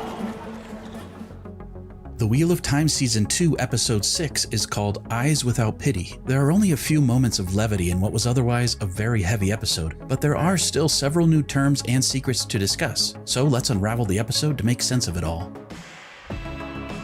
this Get is it, Unraveling the Lauren. Pattern. I'm Lauren. This video is safe for show watchers and non-book readers, but please check the description for a detailed spoiler warning. Two quick corrections from my previous Unraveled video. In episode 5, we learned that High Lord Turok is the leader of the Haleen. I said the Haleen means the return, but I was mistaken. The Haleen refers to the Forerunners, or those who come before. In other words, High Lord Turok and the others who arrived in Falm with their ribbed-sailed ships are just a small group from the Shan-Chan Empire who were sent ahead of the Empress to pave the way for the return. The old tongue term for the return is actually the Korene, which hasn't yet been said in the show. And when Liandrin was talking to Nynaeve about the Three Oaths, she talked about a king from 1,000 years ago, but I failed to mention that this king was already named in Season 1. When asked what she knew of the Three Oaths, Egwene told Moiraine they're the promises made by the Aes Sedai to end Arthur Hawkwing's siege of the White Tower. So the name of the king who forced the oaths on the Aes Sedai was Arthur Hawkwing. We don't fully know yet why the siege was taking place or how King Arthur had enough power to threaten the Aes Sedai in the first place, but I will say, if it wasn't obvious, King Arthur intentionally sounds a lot like King Arthur. Robert Jordan often used names and cultures from our history and myths to inspire the myths and legends of the world of the Wheel of Time. The Shan-Chan claim that someone named Luther Pendrag promised them that one day they would return to reclaim these lands. The name Luther Pendrag is very close to the name of King Arthur's father in Arthurian legend, Uther Pendragon. The show has made some subtle connections between these two people and the Shan-Chan, and all of this history is revealed in more detail in Book 2, so I think it's safe to discuss it. In the books, Luther Pendrag was Arthur Hawkwing's son. The Shan-Chan symbol is a hawk with wings, in flight, clutching lightning bolts. This represents King Arthur Hawkwing, and the Shan-Chan's ability to control the power of the Aes Sedai in their own hands. So the Shan-Chan are descended from the same king who threatened to burn down the White Tower 1,000 years ago. The same king who forced or bound the Aes Sedai to the Three Oaths. There's a reason the Shan-Chan have something against Aes Sedai, and all women who can channel, and why they bind them to the Adem. This entire episode is filled with themes related to binding, brainwashing, and the concept of free will. The Shan-Chan Adam device is a perfect example of this. The Adam, as we learn from Rima Sedai, is a ter'angreal or object made from the One Power. We've seen other ter'angreal in the show, like the accepted test arches and the little doorway paintings that Swan and Moiraine used in Season 1. Sheriam Sedai mentioned that the known use of many ter'angreal has been lost, and that the Aes Sedai have learned to avoid using most of those that remain since the breaking, because many Aes Sedai have been burned out or even killed when experimenting with them. It was very dangerous for Nynaeve, Elaine, and Rima to channel into the Adam, but after they did, Nynaeve said the Adam needed healing, that it could only feel complete when it was connected to a woman who can channel, and she said it can't be broken. Let's not forget though that Nynaeve said the same thing about Egwene in Season 1. More on that in a bit. Rena, the Sul'dam who is training or really breaking Egwene throughout this episode, mentions that the Adam collar and bracelet ter'angreal that binds Damane to the Sul'dam was created by an Aes Sedai. Egwene doesn't believe it, but that's certainly what the Shan-Chan think. In the show, the Adam is made of two pieces, the collar on the Damane and the bracelet on the Sul'dam. These pieces are linked by a sort of invisible one-power leash, but in the books, the first Adam we see are all one large silver piece. It still has a collar and bracelet, but they're connected by a silver leash, which is a physical part of the device. Later in the books, there are Adam collars and bracelets that are still magically linked, but the leash is removed. In the show, it appears the physical leash is used only as a way to chain up the Shan-Chan slaves, but it's not part of the Adam device. Book and show are mostly the same in the way the Adam functions, but often the show turns it up to 11. First, a Damane cannot remove the collar. Rena tells Egwene she'll wear the collar for the rest of her life, implying that it cannot be removed at all, or at least not by Egwene. In the show, when Egwene attempts to remove it, she feels extreme pain and her muscles lock up. This doesn't happen in the books, but she still can't remove it. Second, if the Damane attempts to touch the bracelet, the Sul'dam's piece, the Damane will also feel pain and cramping in their muscles. In the books, they are able to move it or touch it a little bit. Anything beyond moving it a foot away from where the Sul'dam left it also causes pain, severe muscle cramping, and nausea. Third, any attempts by the Damane to physically hurt their Sul'dam will result in them feeling the pain twice as strong. In the books, the Damane can hurt the Sul'dam, but they still feel the pain twice as strong. But in the show, the Sul'dam seems to be protected by a sort of force field or barrier. The Damane still feels the pain twice over. Fourth, the Sul'dam can torture or cause pain to the Damane through the Adam. Fifth, when the Damane, or leashed one, and the Sul'dam, or holder of the leash, are linked, the Sul'dam can basically sense the Damane's thoughts and feelings, and they can nearly force the Damane to do what they want. Rena calls it an affinity. When Rena encourages Egwene to channel, it isn't just a suggestion. Egwene strongly feels the urge to do what Rena tells her to. And sixth, a Damane cannot even think about using an object as a weapon. In the books and show, Egwene thinks about using a pitcher of water to attack Rhenna, and then Egwene is unable to even touch the pitcher of water for days, until she convinces herself that she would never use it as a weapon. Did you notice that the pitcher of water was in the very first shot of the episode? Even more terrible than the dehumanizing ter'angreal are the people who make use of it. If you aren't comparing the Shan-Chan to colonizers with dangerous weapons, perhaps you aren't paying attention. The Shan-Chan literally treat Damane like animals. Ingtar tells Loial that the Damane are kept in a place called the Kennels. Rhenna pats Egwene on the head like a dog. Sometimes I felt a sort of sympathy for Rhenna, and then I remembered just what she was doing and who she was, and I hated her all over again. This is exactly what the books tell us about the Sul'dam, but the show is better at showing it to us. The Sul'dam, in their own way, are just as brainwashed and conditioned as the Damane. Well, maybe not exactly the same. Obviously, the Damane have it worse, but the Sul'dam truly believe that what they're doing is right. In a way, Rhenna is also a victim of the Shan-Chan system. Props to Zalia Mendez-Jones for doing such a phenomenal job at making me love to hate Rhenna. By the way, Zalia Mendez-Jones prefers the pronouns he, him, or they, them.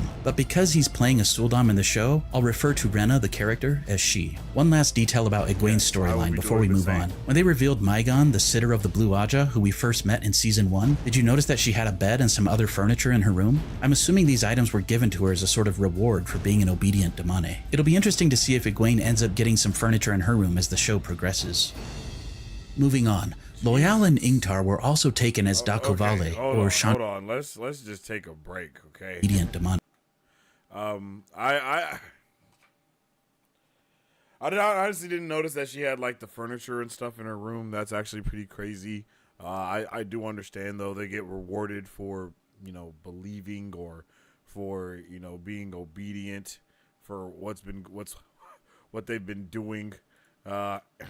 It's truly just like, man, it's so unfortunate how terrible that everything was getting, like, everyone was treated so badly. And I didn't even think about that, you know, Rhenna is also a direct, like, not manifestation, but, you know, she's a product of the system that Rhenna is a part of, you know, like, that's just, oh.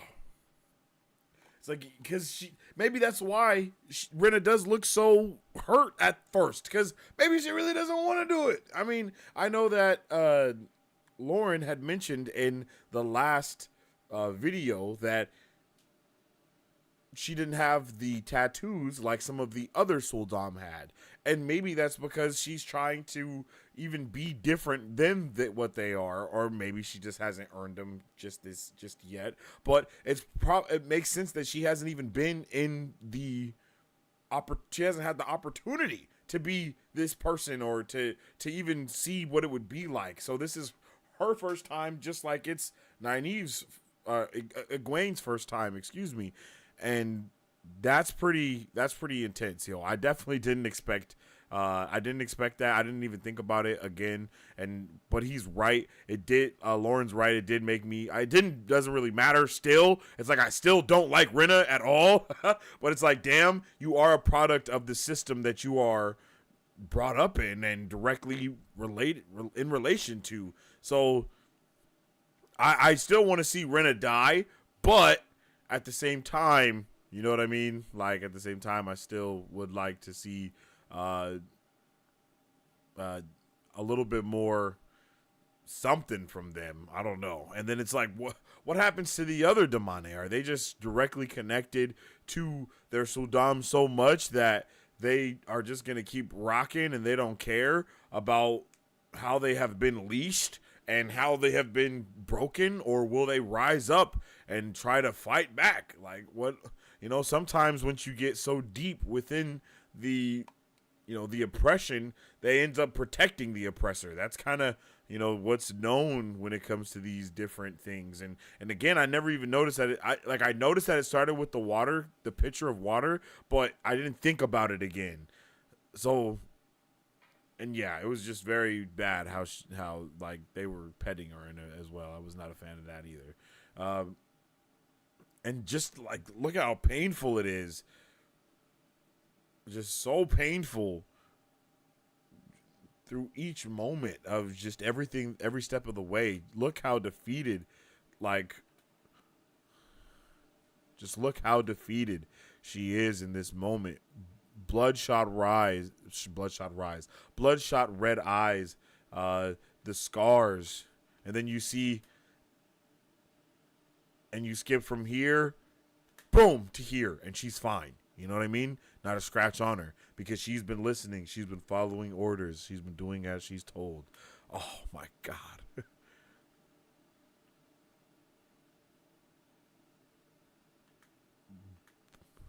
Bruh.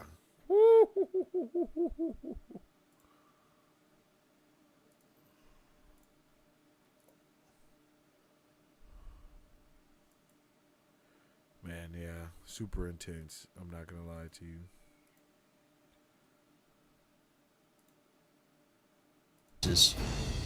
Moving on, Loyal and Entire Ingtar were culture also of the taken cult as is what it comes Dakovale, to. or Yeah, Shanchan facts. property. I hate everything the Shanchan stand for, and Suroth is clearly the worst. She makes this gathering all about her, telling the Blood that she has more damane than Turok, as a way to try and make her look better than him. One of the bright spots in this scene, though, was being able to witness Ogier tree singing, though it was diminished a bit by the way in which it was presented.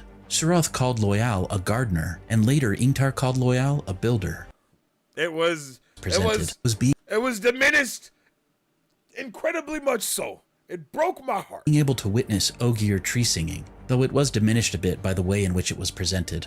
Suroth called Loyal Look at her. Look at that evil face. a gardener, and later Ingtar called Loyal a builder. The Shanchan use Ogier as gardeners in the books. The Ogier are able to grow and shape plants with their singing. This was featured in one of the Wheel of Time Origins animated videos from Season 1. The Ogier also use their talents to shape stone and rock. Most of the city of Tar Valon was built by Ogier, which is why Ingtar called Loyal Builder. They also helped the Aes Sedai to grow the ways and the waygates in the books. Anyway, I hated how Suroth treated Loyal like a clown who only existed for her entertainment. When she saw that some of the other nobles actually seemed to feel something for Loyal and to resonate with his tree singing, Suroth immediately drew the attention back to her by laughing at Loyal as a way to get the other nobles to laugh at him along with her. She called Loyal it and mentioned gifting him to Turok as a sort of joke, dehumanizing or deogierizing Loyal in the process. Later, Ingtar seems more interested in recovering the Horn of Valir than he is about Egwene. He says the horn is hidden in a room of Turok's curiosities that's not very heavily guarded. This is something that I think is important to note for later. I wonder what other curiosities we might get to see in Turok's stash. Could there be more ter'angreal? Perhaps a redstone doorframe? Loyal, of course, is more appropriately concerned for Egwene's safety. He says that underneath her sweet exterior, there is steel, and if anyone can survive the kennels, it's her. This breaks my heart knowing what's coming for Egwene.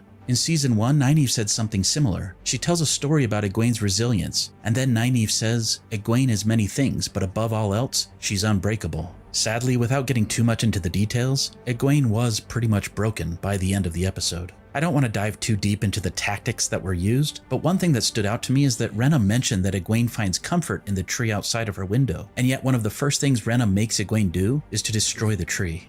Another really cool detail that I can't take credit for was noticed by another wonderful YouTube channel that you should definitely check out called Road to Tar Valon. They reminded us that water is often used in the show to represent channeling, and then Rena eventually forces Egwene to pour her water into Rena's cup, symbolizing that Egwene is even giving up her ability to channel over to Rena. Such a heartbreaking yet brilliant moment. I thought it was also such a brilliant choice to show Raima Sedai literally breaking the bones of an enemy Suldam while showing Egwene being broken down at the same time. I don't just want justice for Egwene, I want vengeance. I won't spoil what happens, but I did want to point out one interesting detail that might be important for later. Did you notice that when Egwene is channeling, there was a very subtle rainbow lens flare effect around Rena? Thanks to Ryan Sedai on Twitter for pointing out that detail. This same rainbow effect can be seen around Rand when he channels in front of Loghain. Speaking of Rand, when last we saw him, Rand had chosen to face Lanfear in the dream. This image of Rand tied to the wheel is a strong metaphor for the dragon's fate as the prophesied hero who was reborn again and again to face the shadow. Like this imagery suggests, Rand feels like he has no free will. In episode 4, he said the wheel doesn't give anybody what they want, especially him. Lanfear, as Selene, told Rand that nobody gives you what you want. You have to take it. It's funny hearing that from her, considering the fact that she's expecting the Dark One to give her what she wants. It might look like she's taken the dragon for herself, but it must be frustrating for her that Rand isn't fully hers as she was promised. Interestingly, we've heard why many people have chosen to follow the Dark One, or at least to work with Ishamael, and what they have been promised. But up to this point, we still haven't seen anybody actually get what they want. Lanfear wanted Lews Therin. Liandrin wanted to keep her son alive. Ishamael claims he wants to end suffering. Even Min has been promised by Ishamael that her ability to see visions of the future, what she considers to be a curse, can be taken away. So far, none of these people's desires have been fulfilled. Can the Dark One even give people what they're promised? Anyway, the dragon might just be the key to the Dark One's plans, or at least to Ishamael's plans. For some reason, Ishamael seems to believe that the dragon is best left alive to join him rather than dead. Then we have Lanfear, who wants Rand for herself. Does she love him or his power? And then there's Moiraine, and the Aes Sedai, and Rand's friends, and Rand's feelings of responsibility for the entire world. It's complicated, but this image of Rand being tied to the wheel isn't just about his link to the Wheel of Time. It's also about how he's pulled every which way like a Stretch Armstrong toy from the 70s. He feels stretched by so many competing interests. The wheel is almost like a torture device. Ishamael certainly sees it that way. Perhaps the best way to end all this suffering really is to end the turning of the wheel itself, by breaking the wheel and the dragon. This imagery also gives me the impression of puppets and other powers pulling the strings. Who or what is really running the show? Does Rand have any choice? Or is he just a puppet dancing on someone else's strings? Is Lanfear the puppeteer? Speaking of Lanfear, she appears to have one of those strange rings that we've seen before, that Ishamael has, and that Lews Therin and Latra Posay had back in the Age of Legends. I still have no idea what this is, but I like the theory that it's sort of like the Age of Legends version of the Aes Sedai ring. Perhaps it's another ter'angreal. Lanfear calls Rand Lews Therin and says he's similar to his past self because he thinks he has to stay away from his friends to keep them safe, and because he can be authoritative, which Lanfear appears to like a lot. Look at that lip bite. Lanfear says she's been protecting Rand's dreams from Ishamael. She also tells Rand Ishamael can get to his friends, whom she mentions by name, and that he'll turn them to the Dark One. Rand says they'll never turn, but Lanfear says she thought that about herself once. Lanfear claims that Moiraine is the one who's pulling the strings, that Moiraine got Rand and Logain to Cairhien so they could meet. Moiraine confirms this after Rand wakes up. Lanfear also tells Rand she'll help him if he separates himself from Moiraine, which he does. Later, in a repeat dream, Rand is presumably being taunted by Ishamael, and Lanfear shows up, calls him Ishi, which was a pleasant surprise to hear, and then she sends Ishamael away. Now, I don't personally believe for a second that Lanfear is working against Ishi in this episode. I'm not even sure Ishi was here at this moment. I think Lanfear wants Rand to think she's working against Ishamael, but I don't know that she is. It's the good cop, bad cop routine. Even when Lanfear goes to Liandrin to recruit her out from under Ishamael, I'm not sure Lanfear is acting outside of her orders from Ishi, but I guess we'll just have to continue watching to find out. While on the subject of Liandrin, wasn't this scene just so heartbreaking? This is another example of people being broken down in this episode. Kate Fleetwood deserves all of the awards for this. I can't believe Liandrin's son is gone, but also I thought this was a brilliant way to not only give us more backstory for Liandrin, but also a reminder that even though Dark Friends might swear oaths in order to get something from the Dark One, whether they get that thing or not is irrelevant. Regarding the oaths, Lanfear says, you cannot take them back, it's impossible. Though I tried throwing people off in a previous Unraveled video, I'm guessing Liandrin was really the Aes Sedai at the Dark Friends social at the beginning of Season 2. She was part of Ishamael's group of Dark... Oh my god! Are you kidding me? Oh no, I didn't even... I'm so slow, I didn't even put that together. Oh, yeah, she can't be trusted. Nope. Yeah, throw her to the wolves. Burn her. was really it's impossible. Though I tried throwing people off in a previous Unraveled video, I'm guessing Liandrin was really the Aes Sedai at the Dark Friends social at the beginning of Season 2. She was part of Ishamael's group of Dark Friends, but now, whether Ishi knows or not, Liandrin now thinks she works for Lanfear. Anyway, back to Rand. Lanfear offers a bit of an olive branch and shows Egwene to Rand. Rand reaches out to touch Egwene, and then Lanfear brings Rand back. This could actually be very important, because in the books they explain that if a man who can channel touches the Adam device, it can kill the Damane and the male channeling that Egwene, and then Lanfear offers a bit of an olive branch. Liandrin now thinks she works for Lanfear. Anyway, back to Rand. Lanfear offers a bit of an olive branch and shows Egwene to Rand. Rand reaches out to touch Egwene, and then Lanfear brings Rand back. This could actually be very important, because in the books they explain that if a man who can channel touches the Adam device, it can kill the Damane and the male channeler. Rand then tells Lanfear he'll do anything. I think this is partially true, but I also think that Rand is tricking Lanfear a bit here, just like he and Moiraine agreed to. Of course, Rand wants to know where Egwene is and how to help her, but he also wants to convince Lanfear that he's desperate and will do anything she asks, so she'll trust him. Also, it's very important to note that it wasn't just some vision that Lanfear showed Rand. Egwene saw Rand, too. That's very true. That is very true. Will there be any more reveals by the end of the season of people who were at the Dark Social at the beginning of the season? Ooh, that's a really good point. That's a really good point. We do need to see a couple more people. We haven't been introduced to a couple more people, actually. I can see them not showing us everyone, but I could see us getting maybe like another reveal or two. Oh my God. I wonder if Moiraine's sister was there.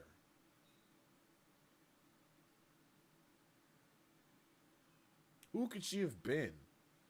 I'm trying to imagine everyone that was sitting around that table. I don't remember seeing any old hands, but some hands did have gloves on. Oh. Showed Rand. Egwene saw Rand too. Probably my favorite lighthearted moment in this episode was when Rand and Matt reunited. Rob Christensen, the creator of this awesome map that I use in many of my videos, pointed out to me that the dialogue that Rand overhears from Matt while he's gambling was almost identical to what Matt's first lines were in the show. I thought that was a really fun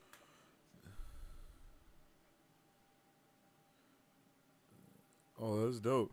Detail. Rand tells Matt he thought his friends would be better off, safer even, without him. Matt tells Rand they aren't better off, and then Rand says the same thing to Matt. Matt has been staying away because he thinks he's dragging down his friends, but Rand helps him to recognize he's not only wanted, but needed. It felt like a nice counter to the scene between the two of them in Tar Valon in Season 1, where they both said they had each other's backs, but at the time, Matt didn't seem to mean it. Now he seems to really care. The way he lights up with Rand and has a bounce in his step as he runs to Min was just so great to see. Rand also tells Matt that he's going to Foam, and Matt offers to come with him, just ripped away from us immediately after he does one quick thing and breaks a woman's heart. Another reference to breaking.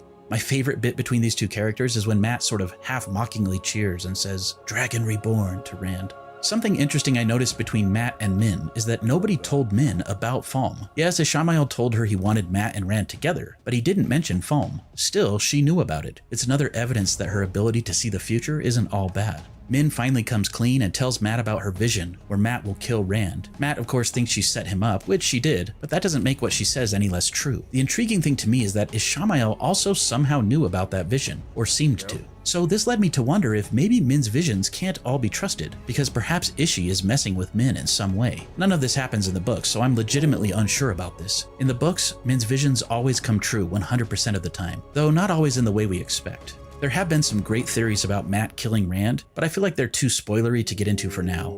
I was absolutely devastated when Matt chose to stay behind. This line from Rand pretty much sums up his whole character arc for much of the book series when he says, "Alone it is." This leads Rand to have a run-in with Lan and Alana and her warders. Lan tells Rand he can't leave Cairhien. There isn't much to discuss about Lan's storyline, but I am happy that he's finally realigned with Moraine's location. So, let's rewind again. I will say, the place where Lan, Alana, Maxim, and Ivan meet with the Forsaken statues was a pleasant surprise. I don't have time in this video to do a deep dive into these statues, but I look forward to doing that more after Season 2 is over. I will say there are definitely 8 statues here, so I'm guessing the theory that there are 8 Forsaken in the show instead of the 13 from the books is all but confirmed at this point. I don't love how the warders assume Lan is a dark friend, but it does make sense when you realize that both Moiraine and Lan have been extremely quiet about their mission for the past 20 years. I wouldn't be surprised if Alana offered to help Moiraine with Lan, specifically because she was suspicious of Moraine's true intentions. Lan finally comes clean and says they found the Dragon Reborn. Then we get this wonderful surprise where we get to see Siuan Sanche. I'd love seeing her Flame of Tar Valon seal, and I love this cool thing she did with channeling a crown of air knives around her head.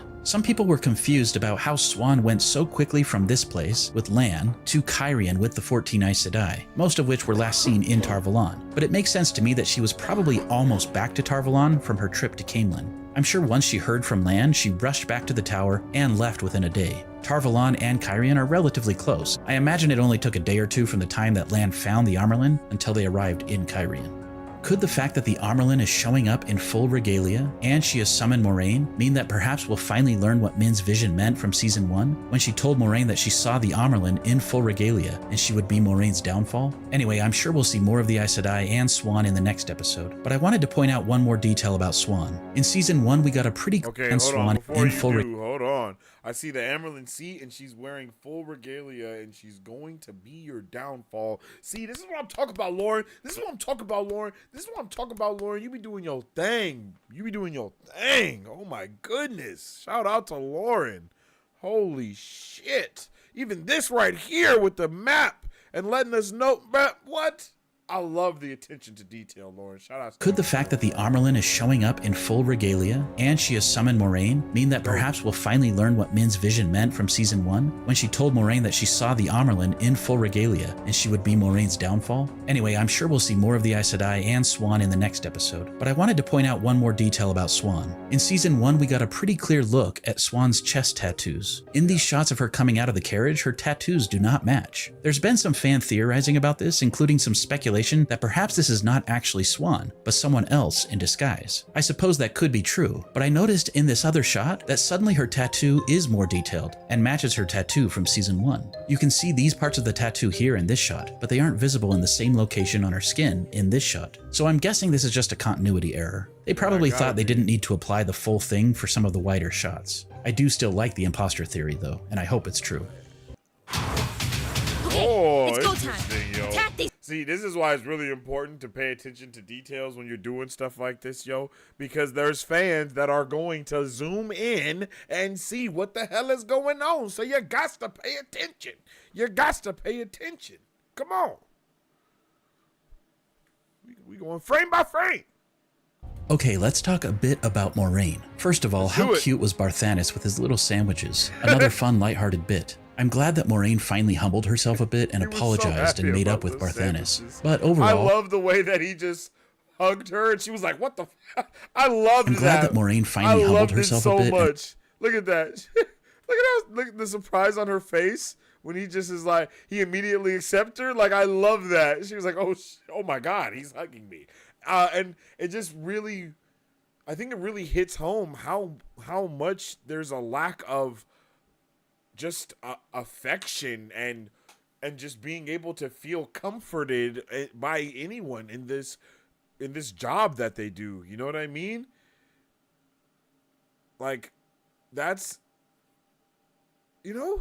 that's so, just that little moment of her, it probably meant so much to her that she's hugging her nephew, but it's still also almost, I don't want to say it like disgusts her, you know what I mean? But it's just taking her off guard. It's not what, it's not her default, and that's why it even meant so much when we first got to see her and Swan together the first time, because it's like they both are letting that guard down that they have to have up 100% of the time. I think that time of seeing Moiraine is the only time we've got to see Moiraine truthfully in this entire show.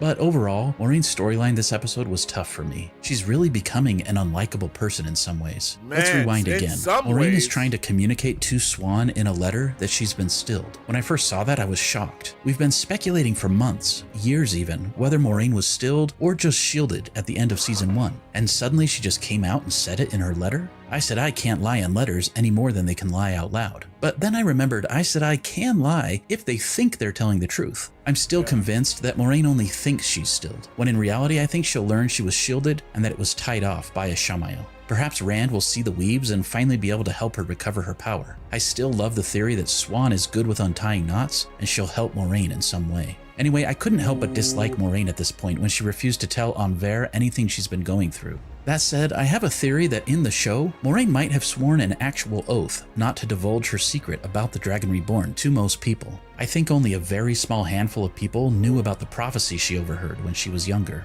More on that another time, but I will say that with that in mind, it's much more bearable for me to see Moiraine refuse to talk to people. I even felt for Moiraine at this moment. Imagine carrying the weight of the secret that she carries, and she physically cannot share them because of oaths she made to keep them secret, even from her own family. Remember how Moiraine was pressed by Swan in season 1 to divulge what she had been up to the Hall of the Tower, and Moiraine said she could not say, not that she would not. Back to Rand. We did get one quick scene between Rand and Logain. It was cool to see Logain playing Stones, which is a popular board game in the books that's based on the actual game called Go. It has black and white stones, which represent the different halves of the One Power, or the light and the shadow. It seemed like Logain was playing Stones with someone. Perhaps he still sees hallucinations of people because of his madness. Anyway, one of my biggest concerns about the show is that they continue to downplay the differences between the male and the female halves of the One Power. I still hope we'll get more explanation about all of that in good time, but I will say that when Logain began training Rand, at first I was a little disappointed by the wording that Logain used. He said, "embrace the source," which is a word mostly used to describe women touching the One Power in the books. When men do it, most often they're told to seize the source rather than embrace it. But then I realized this is essentially what Logain was telling Rand. He says, "You need to grab it. You're surrendering to it, boy." They probably should have just switched those two lines. "You're surrendering to it, boy. You need to grab it." Then Rand seems to sort of gain some control and Logain says, "That's it. Make it yours." So even though it was weirdly worded, I do think they were trying to hint at the differences between how men and women access the One Power. Logain helps him to realize that surrendering isn't the way. Of course, Rand still has a lot to learn, so he overwhelms himself with the power and nearly burns himself out. The corruption on the male half of the power causes Rand to vomit. Logain tells him he's so powerful that he can pretty much do anything.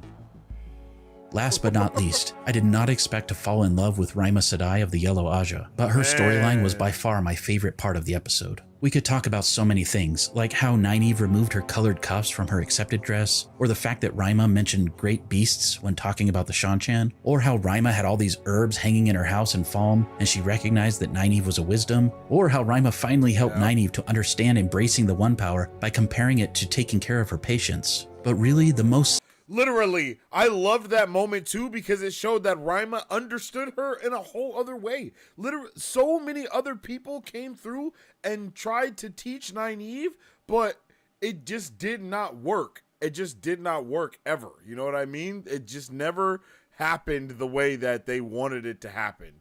Every time she tried to do something about it, it just no one could ever get it across to her. But literally as soon as Rima said that, it clicked for her quickly. It just clicked the button. Oh, I loved that. That was fantastic. That was truly fantastic. For real, for real.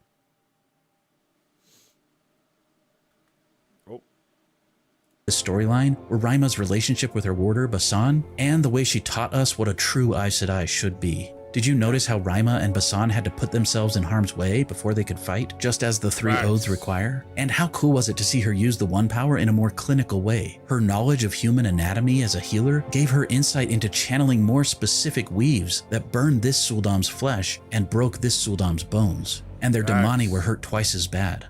By far, Rima was the best embodiment of what an Aes Sedai should be. Regal, caring, helpful, a true servant of all. Her sacrifice in the end was so powerful and genuinely made me tear up. I was so invested in her character and it just felt right, especially how it was juxtaposed with Egwene's suffering. And not only that, somehow in a short time, Rima seemed to have taught Nynaeve more than Liandrin ever did. Rima And I loved that. I think I just had mentioned that, but for real, like she did so much more than anyone ever had that came through, that she worked with, that she dealt with, that she talked to. Called Nynaeve's sister when she entrusted her ring and those of her other sisters to Nynaeve. Rima also talked about how she didn't always agree with her fellow Aes Sedai, but there was no question of their loyalty to each other and to their purpose. Later, we see Nynaeve and Elaine, who clearly don't always see eye to eye, united in purpose and friendship as they hold hands while watching helplessly as Rima sacrificed herself to keep them safe. Everyone has a choice, and every choice has a consequence. I truly hope that Rima will be freed. So we've got Egwene, Nynaeve, and Elaine here in Falm. Perrin was not in this episode, but he's somewhere around here as well, along with Avienda and Hopper. Almost everyone else is way over here in Cairhien, but now, thanks to Lanfear, Rand has been told that Egwene is in Falm, and he plans to go and get her. Matt also knows, as does Min. It seems like Ishamael and now Lanfear are intentionally pushing everyone to Falm for some reason. Ishamael seems to think Falm is where the last battle will be won, or at least that's what he told Suroth in episode 5. It's beginning to look like we might be getting a reunion of all of the characters in Falm by the end of the season. I can't wait to watch the next episode to find out. Yo, I agree so much with every single thing. That was so informative. Shout out to Lauren yet again. How's it going, oh my goodness. Shout out to Lauren yet again, yo, because he's definitely doing the creator's work on these videos. You feel me? I really do I really do agree with like all of those amazing, like just this video is just this video is just so amazing, bruh. This show is amazing. Lauren did an amazing job on breaking down that video and bringing the vibes all the way back. Yet another wonderful unraveling, bro.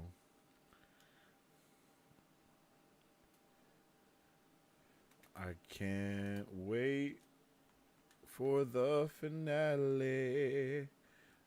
For the next 2 episodes. How about that? For the next episode and the finale. Make sure y'all go drop a like on Lauren's video on unraveling the patterns video. Go show some love. Be sure to tune in with the video yourselves as well.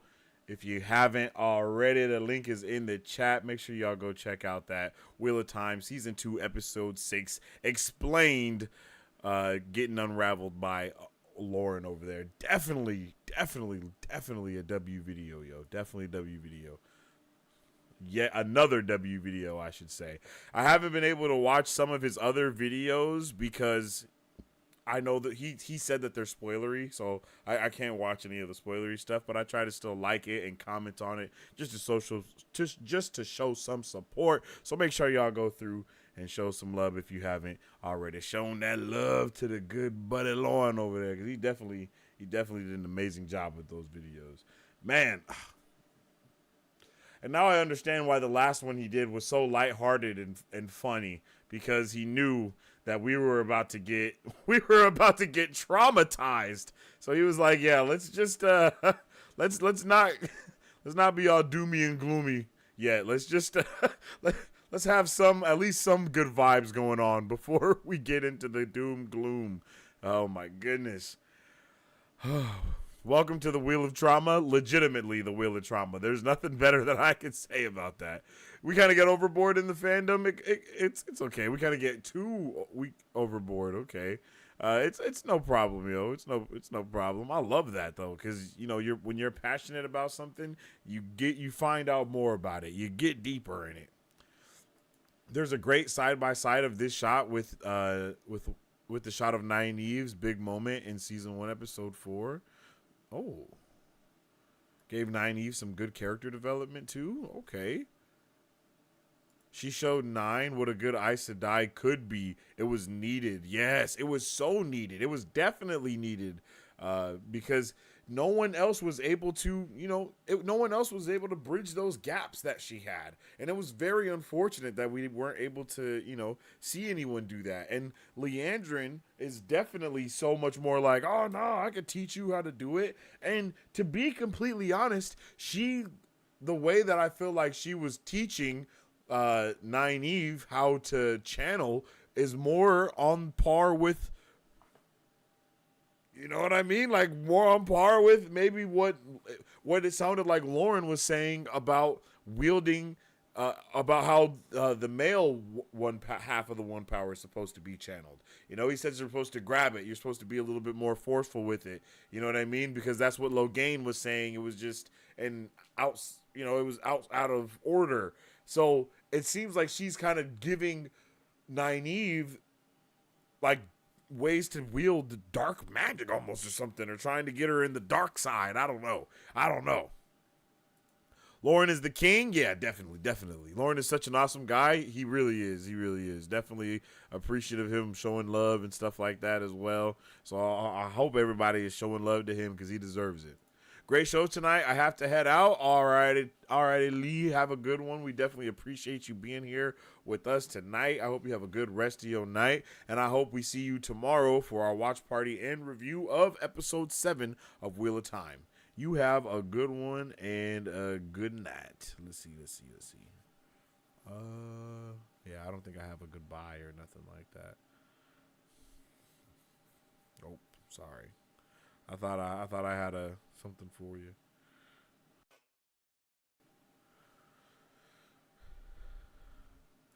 Hey, just stopping to say hi. What are we talking about? Yo, we're talking about your amazing video, Lauren. Yo, that's crazy. We were just talking about your amazing video. Definitely appreciate you, man. Definitely, yo, your videos are just incredible, bro. Literally, we were just watching, we were just reacting to that video that you put up today, getting ready for tomorrow's Wheel of Time watch party. And man, bro, you brought so much stuff to my attention yet again. Like the first thing that I didn't notice last week in that episode that you had did was how the other Shan-chan's nails were longer, right? And that was something that I feel like was a huge thing that we needed to see and that I definitely missed. And then in this next episode, we see that again with some of the ones that Lady Suroth was talking to. So that was, you know what I mean? And that was dope. And then today, you pointed out that it was Leandrin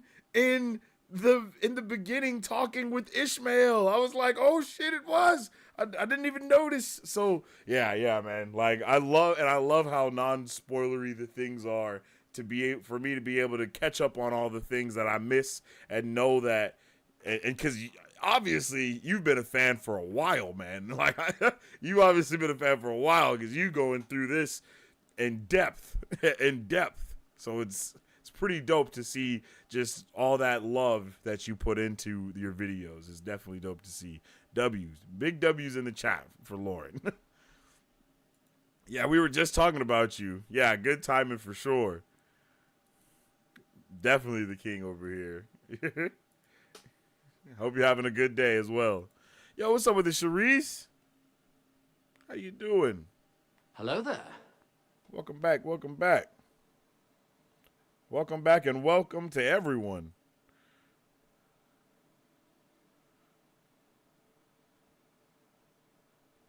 There we go. Welcome back and welcome to everyone, for real. I hope everyone is ready to get into episode 7 tomorrow. It will be amazing. I have no doubt about it. It's going to be an amazing episode tomorrow yet again. Hopefully we can, not have our hearts broken in tomorrow's episode, but I kind of feel like we are going to get our hearts broken. I don't know how everyone else is feeling. I know you guys know what's going to be happening, but for me, I'm not sure where we go from here. I'm not sure what happens with the Amerlin seat and our boy Rand in the next episode. I feel like that discussion is going to be very important to see what happens next. And that's another thing I I do kind of think I'm leaning more on the tattoo being just a mistake, but it seems like they put way too much attention to detail into this show to make that type of mistake. You know what I mean? It's because I'm pretty sure they know that the YouTubers and the super nerds of this amazing show and book are going to be combing through it. So for her not to have that full tattoo, but then the very next scene, that full tattoo be there, that seems like, yeah, it's an accident. But like you said, I am not against.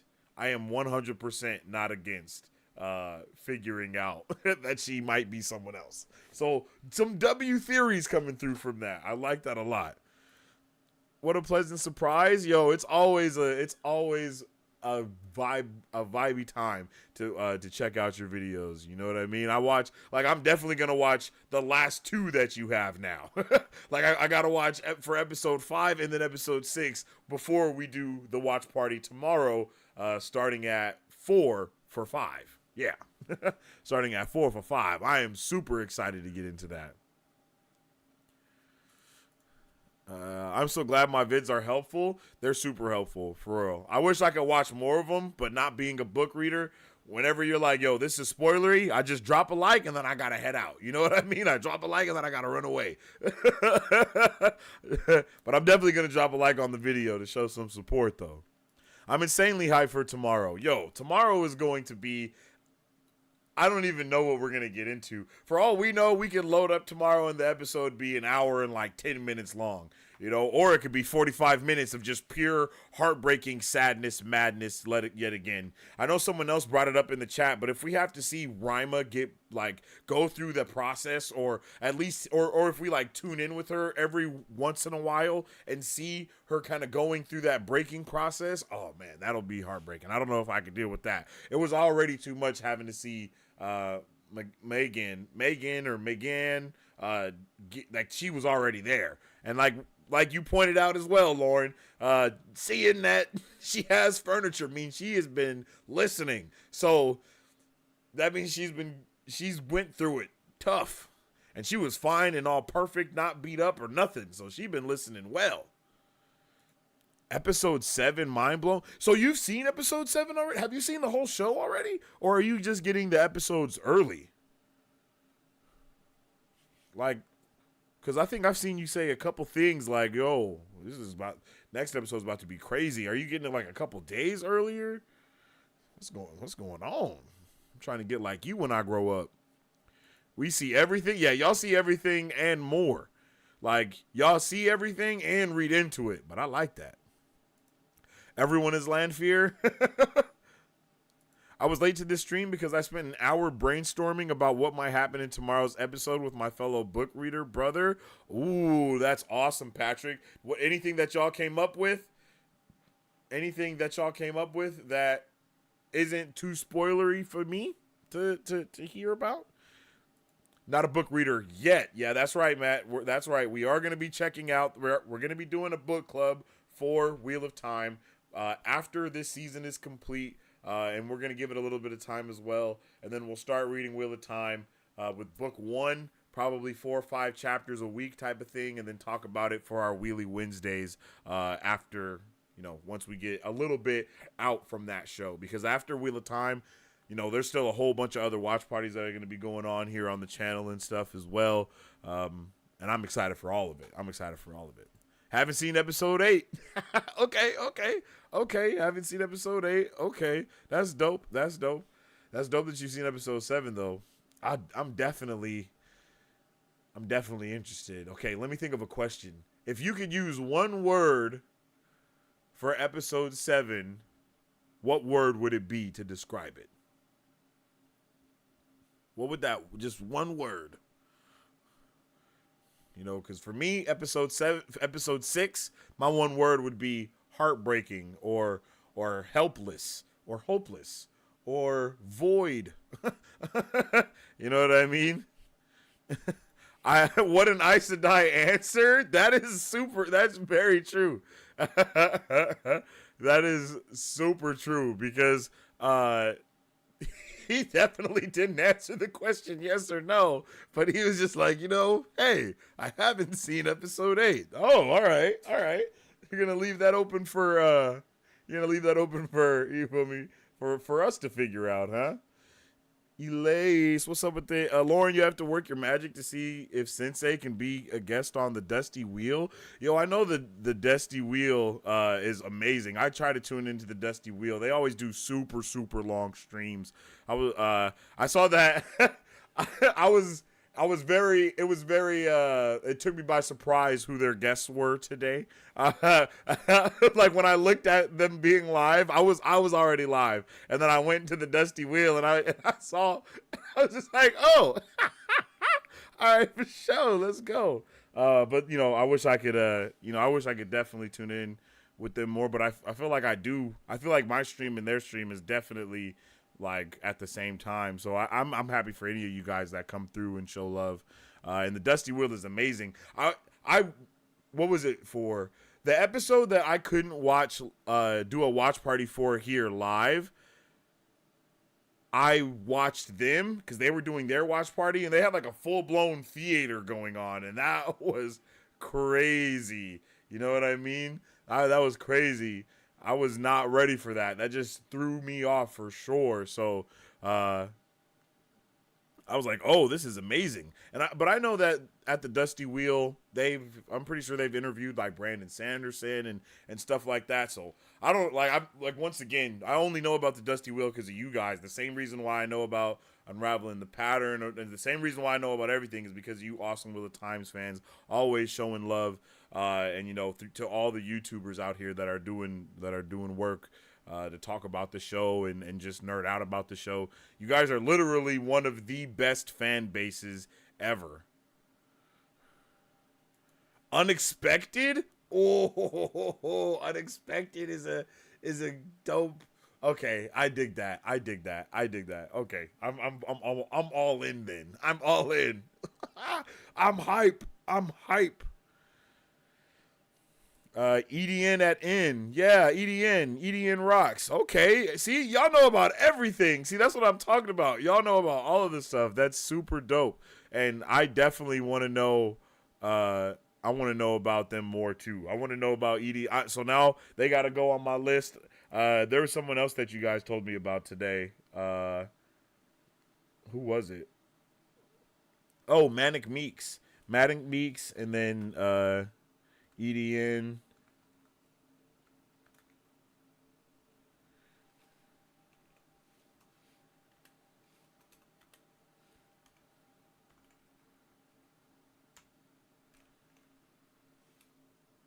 There we go.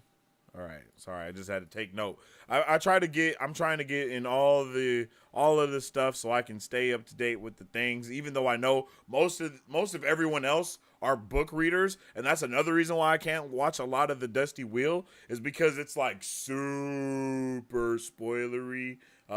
I think what Mari Sue said is like, it's almost impossible for there not to be spoilers when talking with them. So, that's kind of one of the reasons why I haven't watched a lot of them, because whenever I tune in, they always have the spoiler warning bar up there, and I don't play with that. You know what I mean? I don't play with spoilers at all. Like, I'm not a spoiler dude. I don't like spoilers. I want to go in as blind as possible. That's why I watch like 1 or 2 trailers for something, and I'll do like trailer reactions for something like that. But I don't want to know everything. I don't want to see every weekly promo for stuff. I don't want to see none of that. I want to be surprised going into every episode. I want to be able to be fully just mind blown or disappointed. Wheel of Time is a whole little family. It's great. Yeah, you guys definitely are a family, for real. My brother and I discussed who might be going from Carrion. I think it's Carrion. Rand, Moiraine, etc. to Falm, where all the Sanchan are, and what combinations of people and how they travel there. That's a really, really good thing to point out. That's something that we were talking about as well. And it's like, I think it's kind of obvious that they would use the, I don't know what it's called, but the world between worlds. I know it's not that, but it's kind of obvious that they would use that realm that they entered. But at the same time, is it obvious that they would use that? I mean, we know Leandrin used it, so why wouldn't they? And that would be dope to see, is them using that to get there, and then they like meet Leandrin in the tunnel with Padden Fane, and they have like a fight there to try to get it, you know? Ooh, you know what I mean? Ooh, I'll be super excited for that. I was there. You were there. Did you have were you on your laptop? Am I mistaken? Were you on your laptop or something? I know exactly what you're talking about. Because now that I know what you look like, and I know, you know what I mean, like know who you are, and I think about everyone that was in the theater there. Yeah, you were definitely there. And I think you had a laptop near you. I might be wrong about that. Your reactions are so great. You'd be an awesome guest. Hey, I appreciate you. Thank you. Thank you very much. Thank you very much. I appreciate you. I love this show. I'm not going to lie. I can't wait to read these books. Agreed. Totally go on Dusty Wheel. I was just on like 2 weeks ago to discuss theories for episode 4. Oh, okay. See, I love stuff like that. That's awesome. I definitely got to get in there, like swimwear. Love Manic Meeks. Awesome. Okay, see, that's what I'm talking about. Y'all know everybody. Yeah, Manic Meeks is great. One of my favorites is Aisha Wilson. Let me write it down. Aisha Wilson. I got it down. Yeah, Light Blinded Fool, LBF. I'm pretty sure you are the one that told me about The Expanse. And The Expanse is amazing, and I appreciate you so much for bringing that to my attention. I love the show. Just wanted to say that real quick. Shout out to you. I'm pretty sure you're the one that told me about that show. I've loved every single episode that I have seen, and I've seen a lot more episodes than you would believe.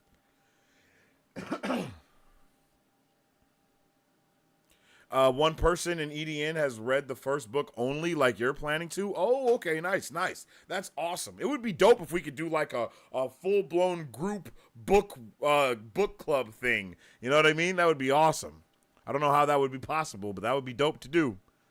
Aisha is great. Yo, so you guys know about all the same people. That's freaking incredible.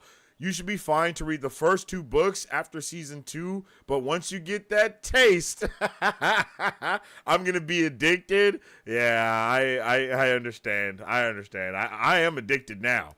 I'm addicted right now, for real. Chat can be spoilery, but you can go on and they keep chat spoiler free for non-readers. Oh, that's cool. I'm super down. I like what they do over there, for real. I like it a lot. Yeah, Manic Meeks and Aisha Wilson are both excellent show-only reactors. Oh, okay, show-only reactors. Dope. And Matthew V. Haynes and Sleepy Waffles and more. We love our reaction channels. Damn, okay. I got to take the names down. Y'all got them on deck. Joy Scott 13 is another good reactor who has never read the books. It would be really cool to have all these non-book readers do the book club. That would be freaking super dope. Gotta go put kids to bed. Have a good night. Hey, we appreciate you unraveling the pattern, aka Lauren. We hope you have a good rest of your night, man. I know everyone in the chat is gonna say sleep well and wake, so I'm gonna say it too. Sleep well and wake. Lauren, I want to hope you have a good one, for real. We definitely appreciate you around here. And make sure y'all go over there and subscribe to Unraveling the Pattern if you haven't already. Let's go ahead and drop that link out there for y'all to go ahead and show some love. Pretty sure we find every single show only watcher and watch them aggressively. Hey, it's all love, right? I appreciate you, Cutie Pie. Thank you for showing up. I hope you having a good one as well. Yep, see? Sleep well and wake. Tyshar, did I say that right? Joy Scott 13 is so precious. I love her. That's awesome. Yeah, have a good one, Lauren. Sleep well and wake. Yes, The Expanse is my favorite TV show except for Wheel of Time. Of course. Yo, I'm literally on I'm on season 3, episode 5 or 4 of The Expanse already. Like, I'm going to be done with that show in no time, and I love that show so much, I'm definitely reading those books after I finish the show. 100%. Like, 100% I'm on there. Like, you don't even know. I'm on that book series immediately. How many books are there? Yes, book club. Reactor book club would be fun. Yeah, I think that would be awesome. Definitely Reactor book club. Yes, Expanse is excellent, and at least one of the lead actors should begin appearing in Wheel of Time starting next season. Yeah, one of the lead actors from The Expanse is actually one of the characters on Ahsoka, Enoch. So I'm super hyped for that. That's going to be amazing, for real. Sleep well and wake. Yes, got that book lingo already. Hey, I'm trying to get it down. I'm really trying. Marvel's out here mastering all the Wheel of Time lingo. Yo, I'm telling you, I'm about to have my own codex in a second. Like, real quick. I'm on book 6 of The Expanse now. Was a show watcher first, and I think there's 9 Expanse books. Ooh, okay. Because I know there's 6 seasons of The Expanse. I don't know if it got canceled or what. I don't know if it just ended, but I know there's 6 seasons of it. So I'm gonna be done with that in no time. And like I said, I'm on season 3 right now, about to get in there. I can't wait to read the books for Wheel of Time as well. I'm super excited to read all the books that there are for Wheel of Time. It's gonna be a fantastic time, without a doubt. I am really excited. Like, super excited. I think Wheel of Time episode 7 is going to be yet another amazing installment within the season. Lauren over at Unraveling the Pattern said it's going to be his word for the episode was unexpected. So I kind of feel like every episode in this season for me has been unexpected. So for him, who is a book reader, to say that it's unexpected, that means it must be super unexpected as to what's going to be going on. And I am not sure what we're going to be able to do with that, right? I'm not sure what that means. I'm not sure where we go from here, but it must be intense, and it must be like just a heartbreaking thing for us. It's gonna be heartbreaking. I just know it's gonna be heartbreaking, and I know we're not ready for anything that's gonna be occurring, but I'm still very much ready. I am still very much ready.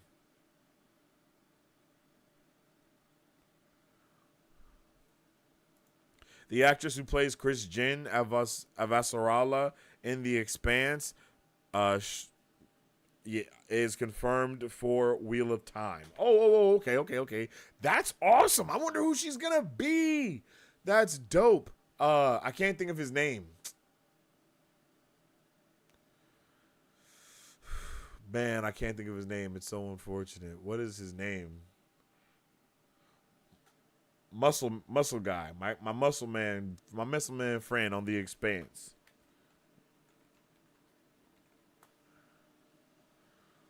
Amos is in Ahsoka as Enoch. Super dope, fantastic show. What if I expect the unexpected? Ooh, if you expect the unexpected, you should still be surprised, because what you were expecting was unexpected. So although you're surprised, you'll be expecting to be surprised. So it's like you'll be mind blown, but it'll be okay because you were expecting to get your mind blown. You know what I mean, Rant? You know what I'm saying? Amos, yes. Amos is Muscle Guy character. Yeah, that's my guy. Yeah, but we don't get to see his face yet. Yeah, I hope we do get to see his face. I hope he gets some more talking and stuff like that, you know? He's been great as Amos. I love his character. And he's been, in the season that we're in now with season 3. I don't know how much you guys have watched, so I don't want to spoil nothing for y'all, but his character starts to change, and I just love that change that we're getting to see from him. Super amazing.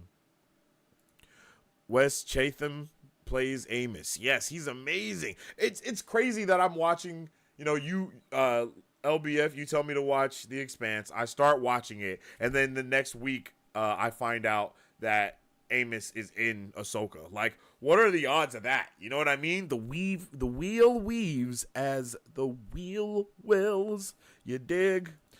Maybe that's a clue. We'll have white clothes because nobody expects the Spanish Inquisition.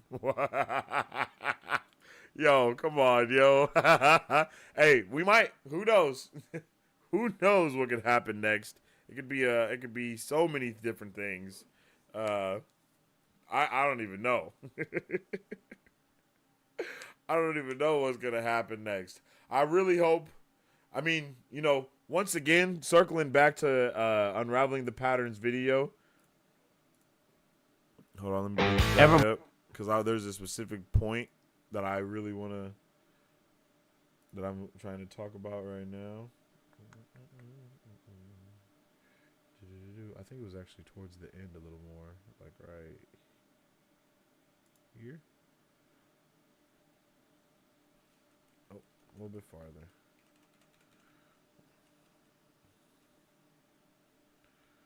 A little bit farther.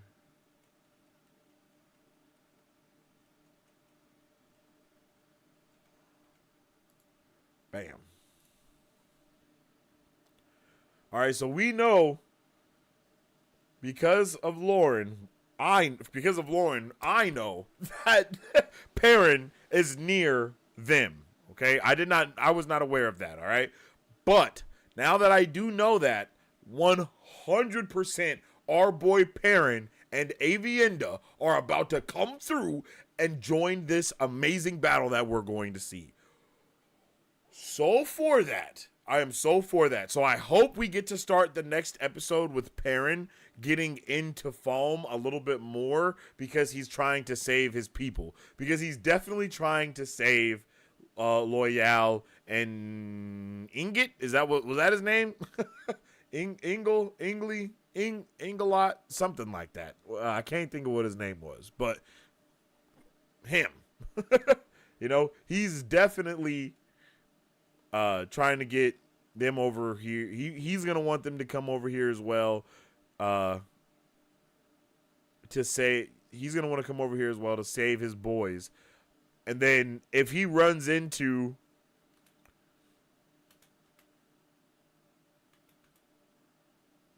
any of them, we're gonna be on go time. Because like Lauren said, we are trying to get into this, right? We're trying to get them over there. We're trying to get them to Falm.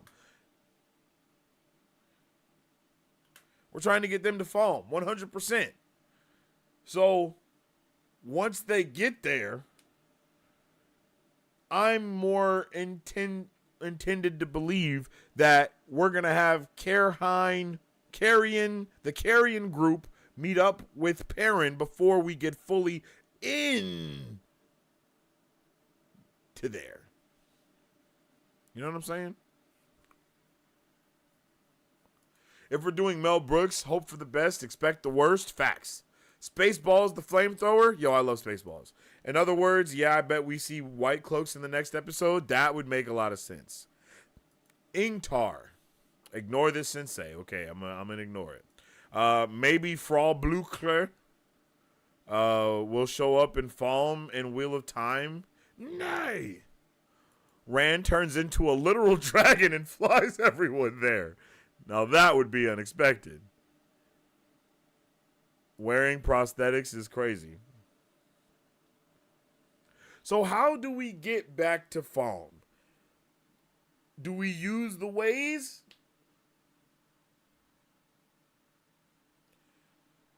They almost died in the ways the last time they used them, and it still takes a day to get through the ways. Like, right? It takes like a day and a half or something. Didn't it take them hella long the first time? But maybe that was because they went farther.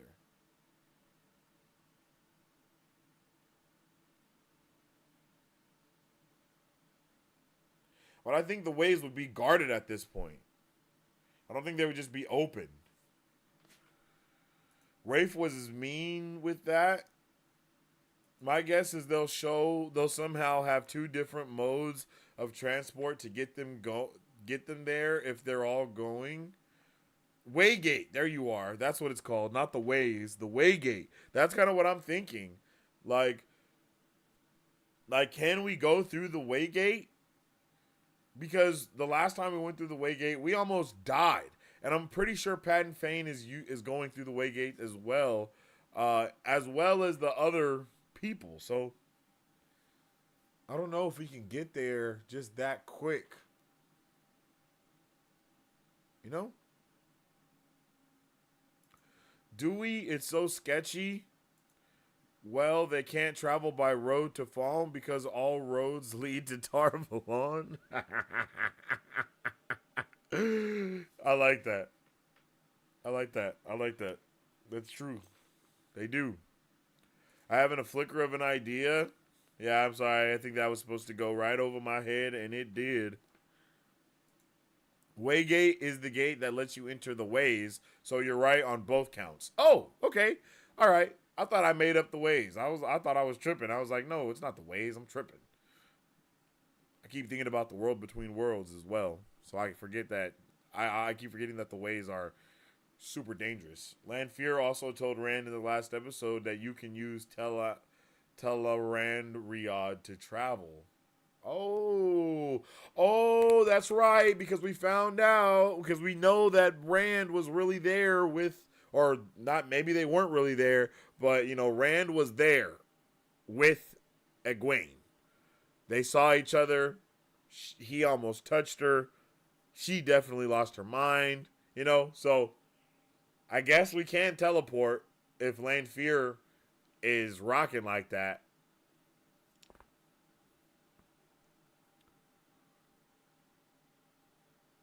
And then we also have the little portal thing that Moiraine and Suan were using to kind of meet and get there, bump rocks and stuff like that. So,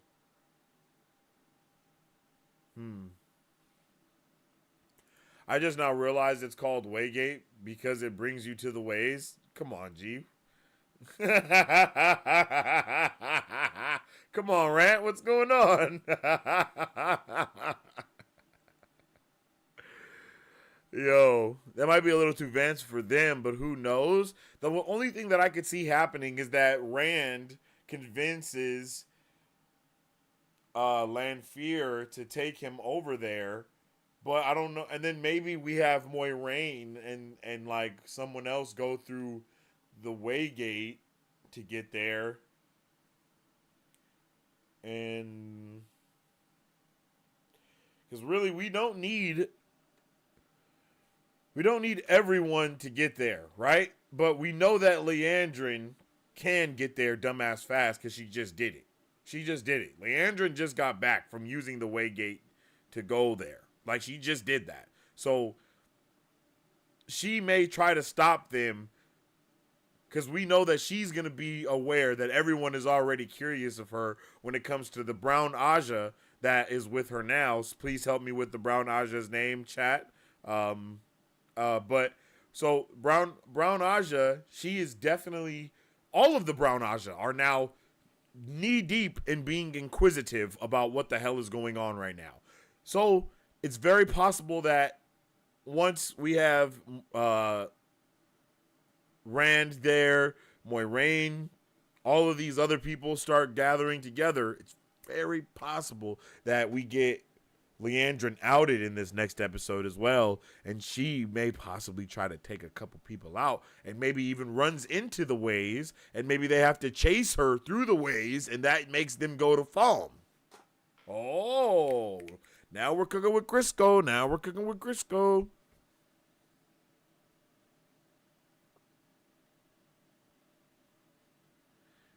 Varen. Yes, Varen. So Varen and the other brown Aja know what's going on, right? They're getting closer and closer to figuring out what's going on. So I can see that being the reason why, they do what they do. And I can also see, okay, yeah, I think we're cooking with Cristo. I think we're cooking. Might all be They might all be traveling through the ways, but all 6 of them in one party would be wild. I want to see that. Just don't think they'll all go together. Yeah, I don't think they'll all go together either. See, this is what I'm thinking, all right? So this is what I'm thinking. I'm thinking that Matt and Rand end up going to maybe men, but Matt and Rand will link back up together. Rand will use Lanfear to teleport them to Falm. Men will go with Leandrin, and then Lanfear is gonna come back and get them possibly and be like, "Yo, let's rock," and then take them, or they go through the Waygate. And if they go through the Waygate first, maybe Moiraine and Lan chase them through said Waygate.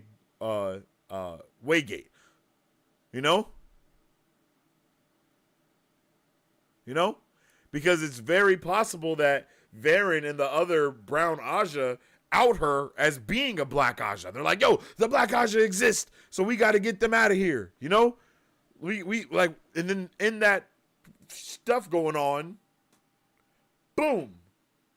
So they go into the Waygate. She gets men, takes her to the Waygate and be like, yo, you come with me, and they go through. Or Lanfear gets them and goes through the Waygate and teleports them. Either or. So then, as we're they got to chase them. I can see Moiraine and Lan definitely chasing Leandrin into the Waygate. But I can also see them not doing that and them just staying here in Tarvalon and not being able, or not in Tarvalon, excuse me, in Chiron, and not being able to actually go along for the ride. So we just have Leandrin and Min go, and then we have Lanfear take them separately. You know, because Lanfear is definitely playing like 7 sides, so she can teleport them and then teleport them too, and then the Waygate is open for them to use as well. I think we're cooking with Crisco, y'all. I think we're cooking with Crisco. What do y'all think? Maybe Leandrin has a change of heart or is in a really good mood and takes everyone to Falm via the ways. Well, we know that, I mean, Moiraine can take them to Falm. We don't need Leandrin all the way. You know, we don't need Leandrin. Well, I guess we do need Leandrin for our boy to get there. But I think 100% that Lanfear will take Rand more than anything.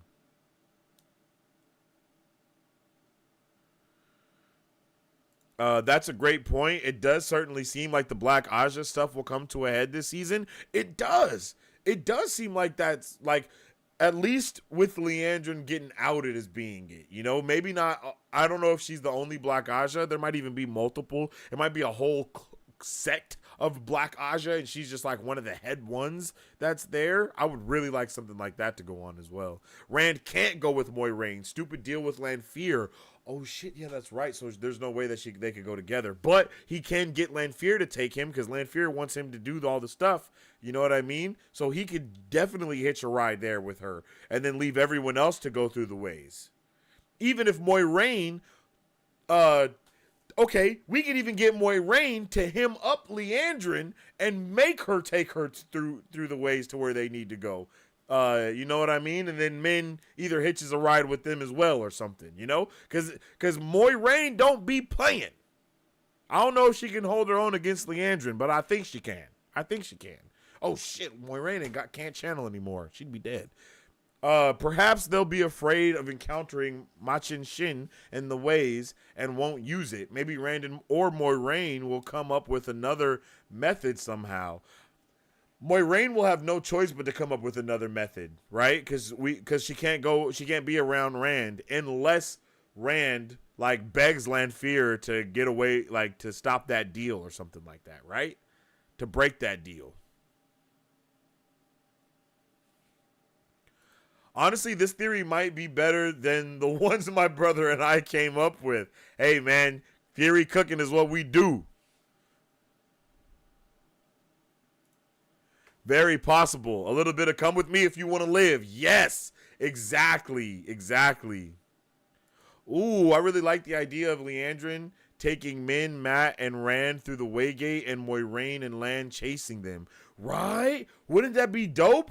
Like, because then we get to... But Moiraine can't channel. Oh, no. She can't channel and open up the thing. I forgot all about that. Oh, snap. Oh, snap. What do we do? Oh, no. Oh, no. I forgot she can't channel. How do we get in there? She would have to literally chase them in, possibly leaving the gate open or something like that. Oh, man. Oh, no. Or maybe we get a squad. Well, we do have... Help me out again. What is the green Aes Sedai's name with the 2 warders? Because she could definitely hitch a ride with them because she's already rocking. Her and her warders are already rocking. So I could see her and her warders and Moiraine and Lan going through the ways, possibly chasing after Leandrin. Right? Right? That's possible, right? Lanfear taking Rand is a great option. I think 100% we have Rand covered. I might be wrong, but I really think we have Rand and possibly Matt covered. Possibly Matt. If, they do get back. Well, but I know Matt doesn't want to, there's so many things that cause little comeuppets along the way, but it's not 100% that they'll listen to those comeuppets, And, hello, it's also possible that Ishmael kidnaps Min and uses Tel'aran'rhiod, right? Is that right? Tel'aran'rhiod? Did I say that correctly? And uses Tel'aran'rhiod to take her there because he's like, yo, Min, this is where I'll help you. And then he kidnaps her using the same ways, and that's how we get her there. Who knows? Who knows? Lanfear or Leandrin transporting Rand and Matt idea is really intriguing. I really think that's going to happen. I really think one of those things got to happen. There's no other way that we can travel, right? Like, I mean, no spoilers, but as far as we are aware of right now, there ain't no other way for the way that we can travel. Like, I don't think it's possible. Don't really think Leandrin and Rand will spend much time together. Ooh, I would like to see that, though. But you have a good point. You have a really good point. They probably won't. They probably won't spend a lot of time together at all.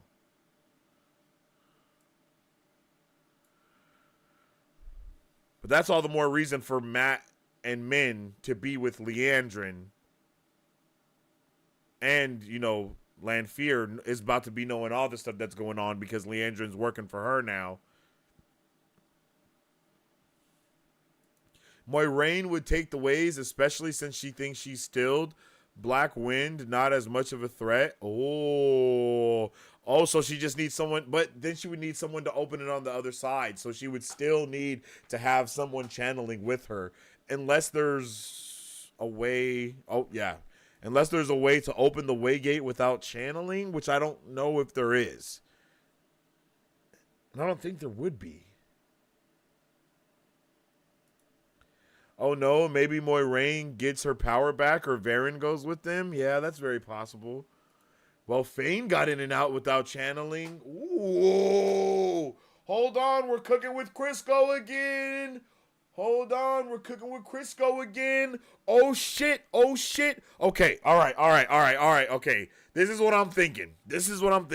And the only reason I'm thinking this is because I've watched his Dark Materials, and on his Dark Materials, what did they use to travel in between universes? A dagger. So is it possible that they need that dagger for something? Because didn't Peyton Fane have said dagger when he got into the ways? Is there possibly other magical items that can do this thing? Because Peyton Fane had to have a way to get in that thing, right? There's no way he could have got in without channeling, because that's the way we saw them get in and out, was through channeling. But he is also working with the Dark One, and he does have the Trollocs, but the Trollocs aren't channelers or anything like that. So the only thing that I can think of, and once again, theory only can come from his Dark Materials. Is he cutting into, is he cutting in there? Is he cutting through the ways? Moiraine could get her powers back. That's very possible. I think Lauren said it's possible for either Rand to see the weave and help her, or Moiraine, Yes, you did. I don't know what I did, but thank you. I think Leandrin will try to kill Suwan. Gasp. That will definitely be a cause for everyone to try to chase her. She's up to something, all up in her business. That's very true. It's midnight where I'm at, so I have to turn in. Fingers crossed I'm free to catch the pre-episode portion of tomorrow's live stream. All right, Patrick, sleep well and wake. I hope you have a good rest of your night, brother. We definitely appreciate you being here with us to nerd out and nerd in. I hope you get some good rest, and we definitely hope we see you for tomorrow's watch party and review of episode 7. A dagger, you say? I like the way you think. I mean, right? I mean, Peyton Fane was everywhere. He was literally everywhere and never on a road. So he might be also traveling, utilizing Teleran Riyadh with the help of Ishmael or something like that. But maybe he's able to cut into the ways and just travel. And my guy was in there whistling, so he had no worries about being attacked at all. He was just chilling, just going on a stroll. Fane's dagger is amazing.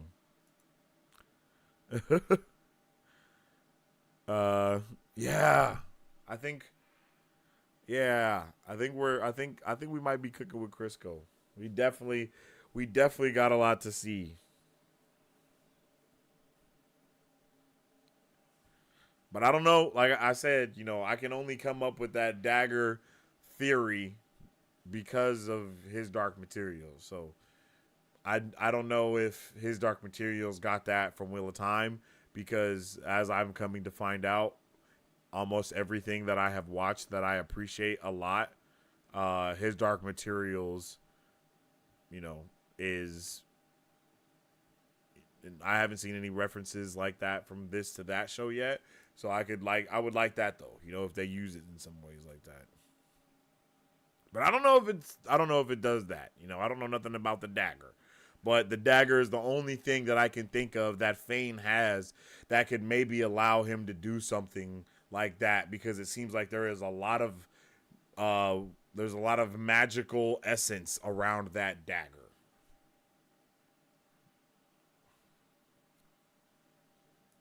His Dark Materials dagger is a good reference if it works like that. Yeah, exactly. That's exactly how I feel as well. If it works like that, then that's what that is. And that's how that works. If not, then hell if I know. You feel me? But with all that being said, I definitely appreciate each and every one of you guys tuning in with me tonight, because we've been vibing, and I just really appreciate you guys nerding out with me and bringing the vibes as well. Wheel of Time is definitely an amazing fandom, and I'm so happy to be, you know, even a little bit a part of it, even if it's just as a show watcher right now. I will be a book reader one day as well, and then I think I'll be even more deep into this fandom than I am now, and I am completely ready, willing, and able for that, you know. So I definitely appreciate you guys being here with open arms. Another big shout out to Unraveling the Pattern for showing up and showing some love today. Definitely appreciate you. It's definitely awesome that you tuned in here tonight. Definitely appreciate it. Let's see.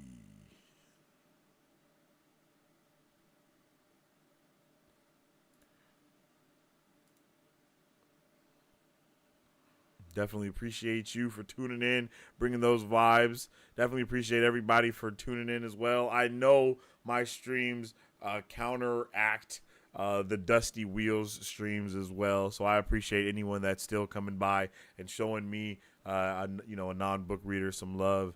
Even though I know you guys could definitely be there nerding out with the Dusty Wheel. And I definitely appreciate it. I also appreciate, you know, all the words of encouragement from y'all, talking, you know, saying I could, for me to be on the Dusty Wheel and all that type of stuff. That's all amazing. And I do hope that could come to fruition one day. But once again, if it wasn't for y'all, I would still be watching this show, but I don't know if I would be having as much fun as I am watching this show. Being able to watch it with all of you W fans that love and cherish this series and this saga and this fandom so near and dear to your heart, and just to be able to open up to all of us YouTubers and all of us non-book readers and everyone else, and just be so accepting of us going into your, you know, coming into your fan base and fandom and something you love so much, and just welcoming us in with open arms and hands. It's amazing, and you guys definitely are a huge part of my love of this series as well. From the first trailer reaction that we did to now, it's just so amazing to see so many more of you guys showing up, and so many of you sticking around for other things that we do here on the channel. That's not even Wheel of Time. That's also amazing. And I just appreciate you guys for all of it and giving me all these books and shows to watch and add to my list. It's been a vibe. And I can't wait to keep the good vibes going, because, you know, it ain't no stopping. So I hope to see all you guys back tomorrow at 4 p.m. for our watch party and review of the Wheel of Time. I'm super excited for it. I know you guys are too. It's really exhilarating as a book reader to not be 100% sure of what's going to happen. It's been a while after 10 plus rereads. Yeah, and that's something that I think I love the most is that it's two parts of the fandom not knowing anything about what's going to happen next and being able to enjoy it together. Even if it's not what you expected or not what you wanted, we are still able to enjoy it for what it is. A wonderful show that obviously people that are also fans of this series and fandom put their love and their energy into, the same way that Robert Jordan and Brandon Sanderson both put their love and energy into what they ended up creating. I mean, and I can only say Brandon Sanderson because I know you guys said that he's wrote the end of it with all the notes from Robert Jordan. So that's just like all of knowing. I would literally not even know all of that if it wasn't for you amazing Wheel of Time fans. And I wouldn't even know about Brandon Sanderson if it wasn't for Wheel of Time. So it's just so much that this has opened up within my life, and it's amazing. And that's, like I've been saying, it's so great to be able to bring all these different nerddoms, these nerd sections in my brain together and see how one thing feeds this or how this feeds that and creates something new, and how things blossom from the creation of something else. So I hope everyone is ready to continue on this journey of the Wheel of Time as we will, and I am so super excited for tomorrow's episode. I know you guys are just as ecstatic, if not more, than me. And it all will happen tomorrow. At this point, all we can do is watch and find out. If you guys haven't already, make sure you follow us on Marvel Bros to stay up to date with all the latest news that we post every single day. And you can also follow me on social media at Sensei Finito to stay up to date with all my thoughts, theories, and opinions on whatever particular thing we may be partaking in at that particular time. Like I said, tomorrow we will be having our Wheel of Time watch party at 4 p.m. Pacific Standard Time. You guys can definitely show up for that. That's an hour before the show is live. I know the time is different for everyone. So just make sure you guys tune in for that. The link is up already. If you click that link there, it'll take you to tomorrow's episode. You can click the notification for it, all that good stuff if you haven't already, so we can get ready for tomorrow's episode. You guys have definitely been an amazing, an amazing chat, an amazing group of just beautiful people today. I hope everyone has a fantastic rest of their night. Definitely have a good one. I definitely appreciate you guys, and I hope that I see you tomorrow. And as I always say, stay awesome, stay nerdy, and don't forget to stay marvelous. Stay well and wake. If you guys would like to support Marv Bros, all you gotta do is visit our website at www.marvbros.com and buy some merch. Represent a superfan. Or you can join our Patreon to get early access to content, patron-only scoops, giveaways, private Q&As, and those sacred watch parties. We appreciate you guys. We'll catch you on the next one. On today's pop culture news update.